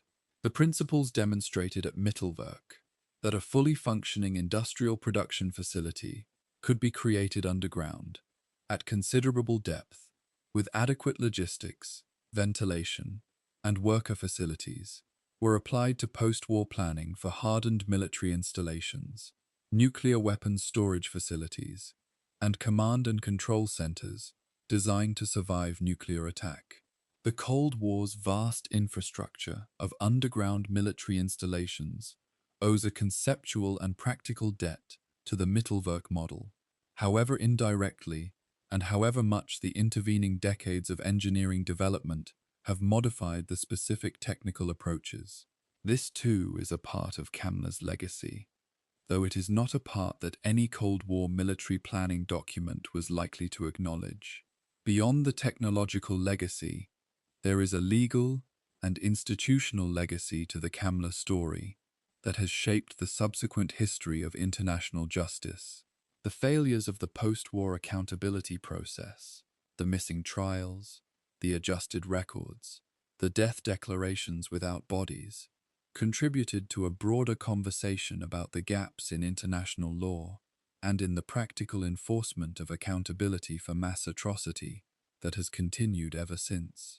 The International Criminal Court, created in 2002, represents one institutional response to the recognition that the Nuremberg framework was insufficient, that international justice needed a permanent, standing mechanism rather than ad hoc tribunals, assembled in the aftermath of specific conflicts. The arguments made for the ICC's creation drew explicitly on the lessons of Nuremberg, including the lessons of who Nuremberg failed to reach and why.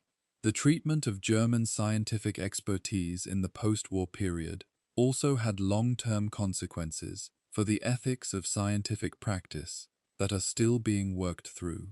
The question of whether scientific knowledge, once created, can be abstracted from the moral context of its creation, whether the rocket science that emerged from Mittelbau-Dora is just rocket science, separable from the slave labor that produced it, is a question that philosophers and scientists have been debating since the war ended and have not resolved.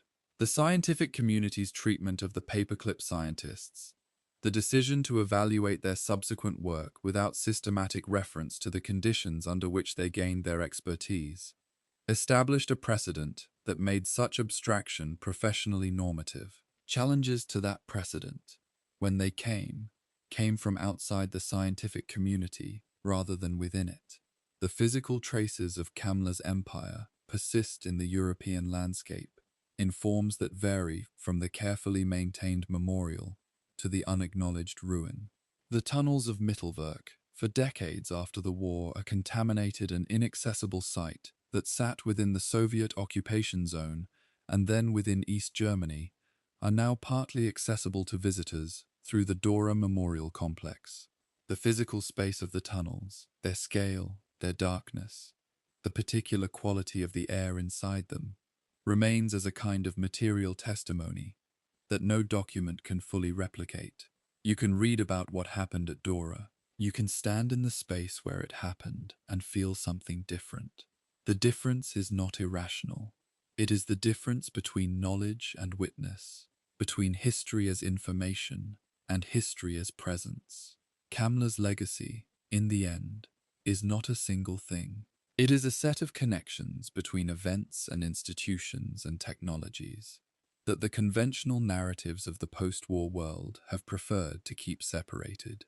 Connecting them does not diminish the genuine achievements of the space age, or the genuine courage of the astronauts and cosmonauts who risked their lives in it. It does insist that those achievements be understood in their full context, that the price paid for the technical foundation on which they rested was paid not by the governments that celebrated them, but by the men and women and children who died in the tunnels and the camps of Hans Kammler's construction empire. Remembering that price is not an act of historical pessimism, it is an act of historical honesty. And historical honesty, applied consistently and without exception to the records of the powerful and the testimony of the powerless alike, is the only foundation on which genuine understanding can be built. Under Chapter 18, The Verdict of History, Justice, Memory, and the Open File, underscore.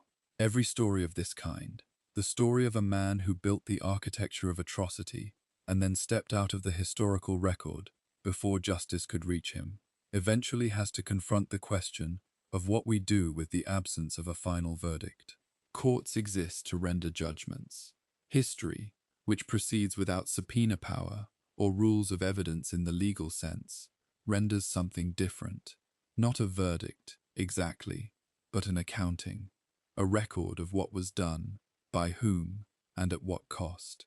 An assessment of whether the mechanisms that were supposed to produce accountability functioned as they were designed to function, and if not, why not, and at whose instigation.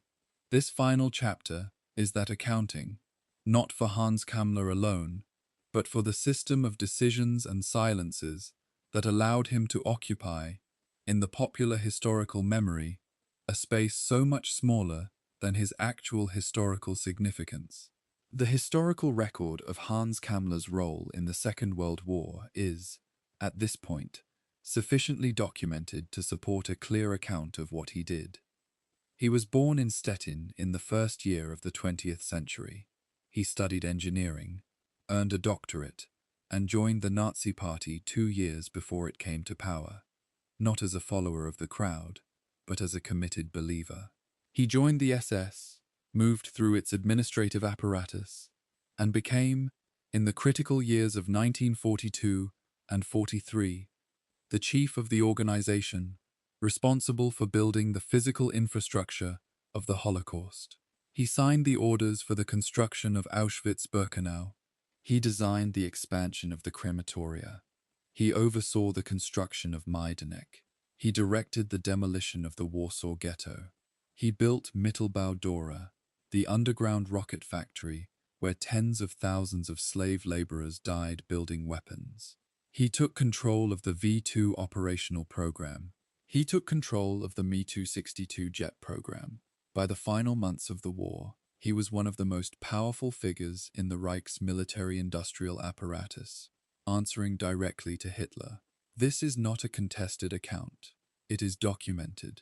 What is contested is what happened next.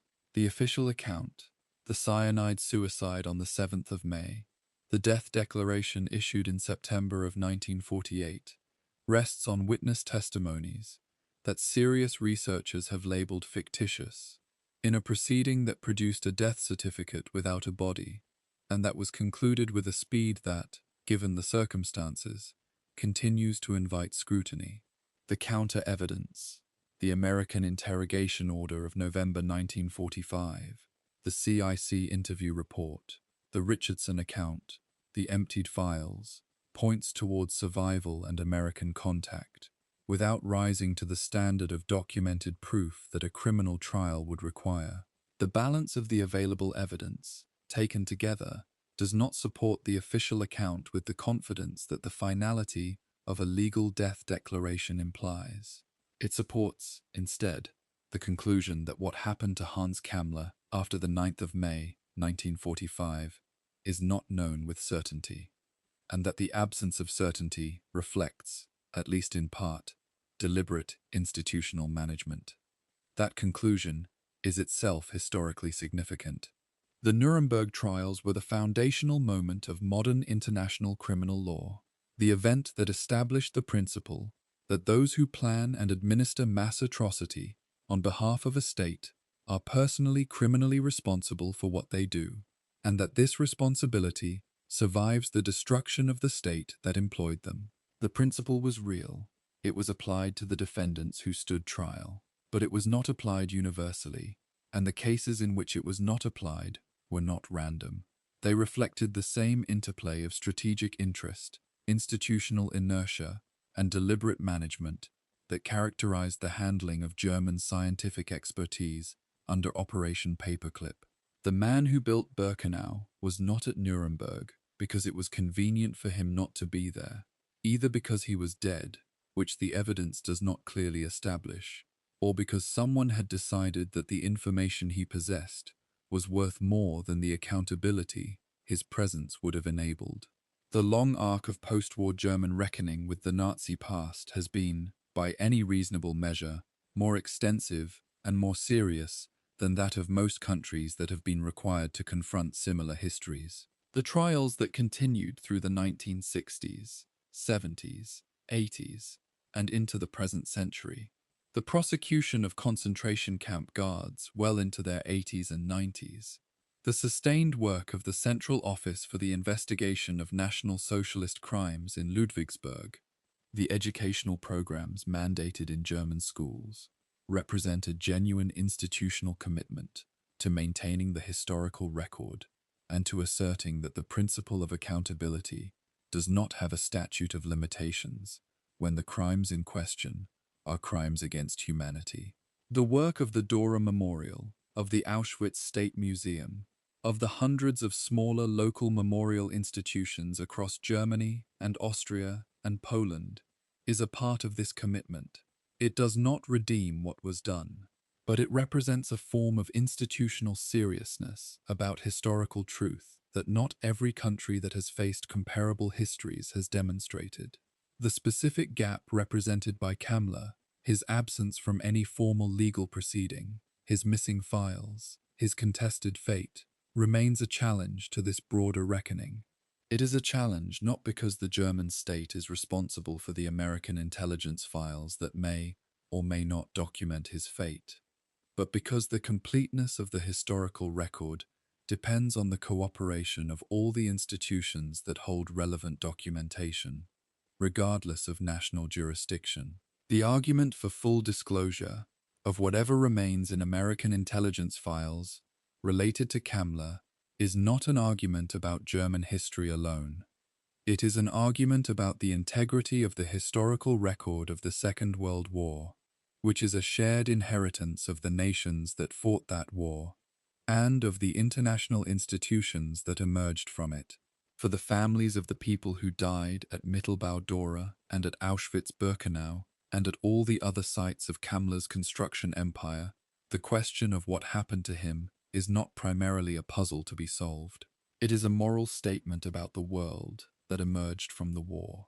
If Kammler died in a Czech forest on the 7th of May 1945, then he escaped justice by the narrowest of margins, a matter of days and the speed of a legal petition. If he survived and was protected, even briefly, by the intelligence apparatus of the power that had defeated his regime, then the moral account of the Second World War's aftermath is incomplete in a way that matters.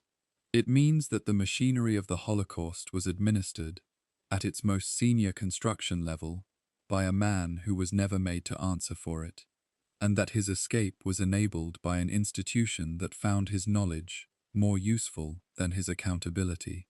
Both possibilities are, in their different ways, failures. The first is the failure of time, the simple, terrible fact that justice does not always arrive before the perpetrator does. The second is the failure of principle, the more disturbing failure of an institution that knew what this man had done and chose, for reasons of strategic convenience, not to deliver him to the accountability that the principles it had articulated at Nuremberg required. The distinction between these two failures matters, not because one is forgivable and the other is not, but because one is a tragedy and the other is a choice. Tragedies are events that happen to people. Choices are events that people make. And the choices that were made in the handling of Hans Kammler, whatever those choices were, whoever made them, were choices that had consequences for the integrity of the post-war world's foundational commitment to the idea that mass atrocity has personal authors who bear personal responsibility. History does not close its file on these questions, simply because the people directly involved are dead. The file on Hans Kammler remains open, not in a courthouse, not in a criminal tribunal, but in the archives and the memorial institutions and the academic journals and the survivor testimonies that constitute the historical record of what the Second World War was and what it produced. It remains open because the people who maintain those records understand that keeping it open is itself a form of moral seriousness, a refusal to accept that the absence of a final verdict is the same thing as the absence of responsibility. Hans Kammler was responsible. The documents prove it. The survivor testimony confirms it. The empty files cannot erase it. He left no body. He left no grave. He left no courtroom statement, no moment of reckoning, no photograph of a man being called to account for what he had built. What he left were blueprints, the detailed, precise, meticulously drafted construction orders for some of the most catastrophic facilities in the history of the modern world. Those blueprints are still in the archives.